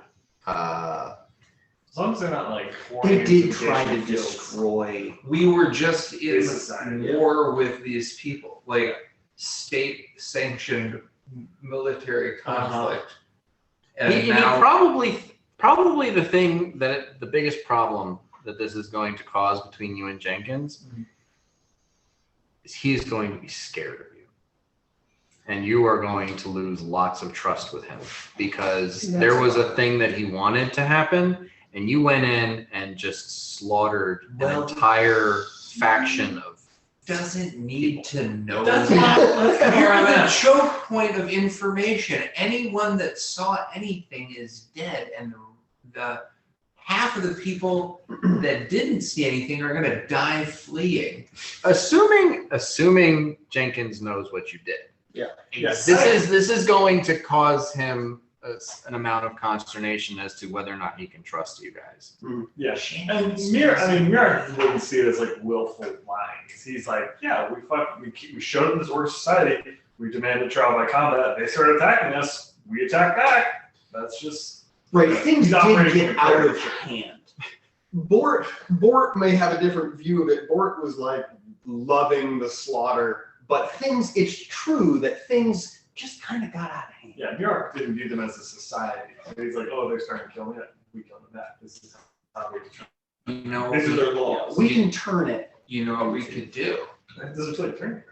We could burn this pavilion to the ground. Well, you know what, Largo, I think we've slaughtered all the people. Slaughter your enemies. Hear the lamentations of the women. Drive them. What is it? The Conan? Forts. Destroy your enemies, see them driven before you, and hear the lamentations of your women. Yeah. Let's burn this fucking pavilion. You're adding asterisks, crush their eyeballs into dust. Yeah. Salt the ground. Yeah. Who's got salt? Who do you know a salt spell? Largo's really upset. You have in the woods. I get that, but also all of this is kind of Largo's fault. Oh, Yeah. that's part of the reason why he's very upset. I It's gonna You be a lot. you created the conditions for us to be like, well, gotta kill stuff. He's very upset. I don't know. It sounds like Dakuta and Yanni have been doing reconnaissance. Largo is pouting in the woods. Yes. Mirak is standing strong. Uhtred is holding his tabard. Bort begins to use several flasks of oil from Erica's adventure bag to soak and set fire to the pavilion. Sure, why not? And burn it to the ground.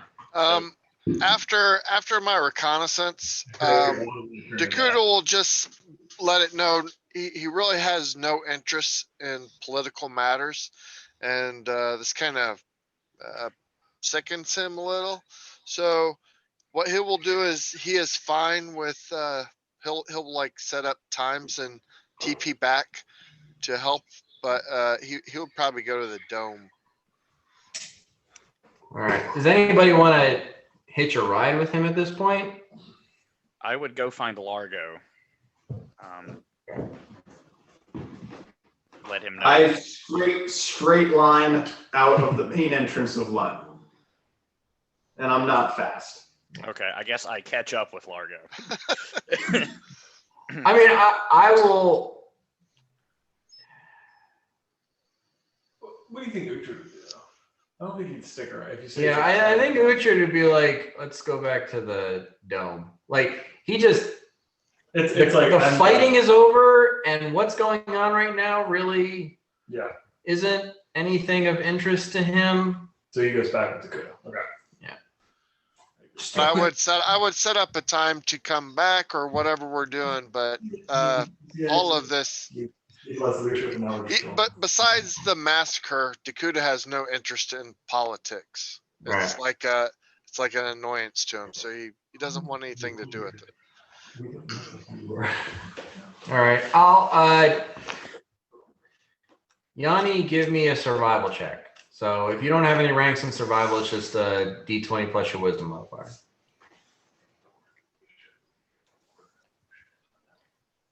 see. No ranks in it, but I rolled really well. 22. 22. Okay. So yeah, you do catch up to Largo. Just like you're running around the city, and you can see this little orcish girl wandering off into the swamp. You're like, yeah, that's Largo. It's like the girl in the red dress in Schindler's List? Schindler's List. It's terrible. Well, like everybody else is kind of going down to the river, and there's just this one little orc girl wandering off into the swamp. And Well placed patches. Garrod doesn't come back. I mean, the Butcher of Lund, can you blame him? Everyone saw his fist. The things he's done. His own visage waking him up and saying, "What did you do?" Well, like, no part of his life improved with Fort as his chief. Yeah. Everything just got worse. Yeah. And now his home is destroyed. It's a real bummer. Burned it to the ground. Anyways, Burned At down to level the- at level 20, we're gonna come across this shadowy figure, and it's gonna be Garog, and he's gonna be like this big buff, like coming back after us figure. He's gonna have to roll a natural 20 on spine because he clearly, Yeah, he's too stupid to be useful. yeah. And he is too. It's a direct verbatim quote. He said about it that first time. I was like, I'm gonna read that down. Proven true. Asking, I think you were asking him, like, who's in charge? Where do they go? What's their plan? Yeah. He's like, I don't fucking know, man. I just kill people. And now we're like, you're a king now. He's like, I just kill people. Yeah. Can I roll to see how far the fire that I set spreads? Sure you can.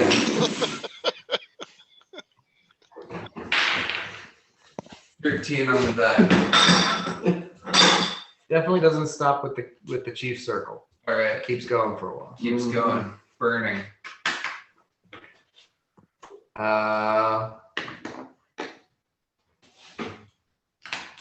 What does Mirok and Bort do?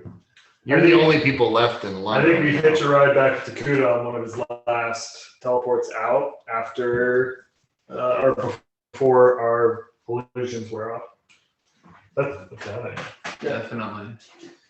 And it is, wow.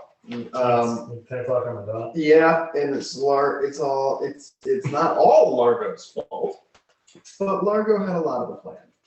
Hey, so it was the part where you were just like, I go walk in there. It was like, that wasn't part of the plan initially. Yeah, that's where it got me. But also, I think it was just the main is us just like, we all walked in with like our own ideas. Like, yeah, we just walk in and be like, fuck you, and start fighting people until we're in charge. But apparently, this society has rules.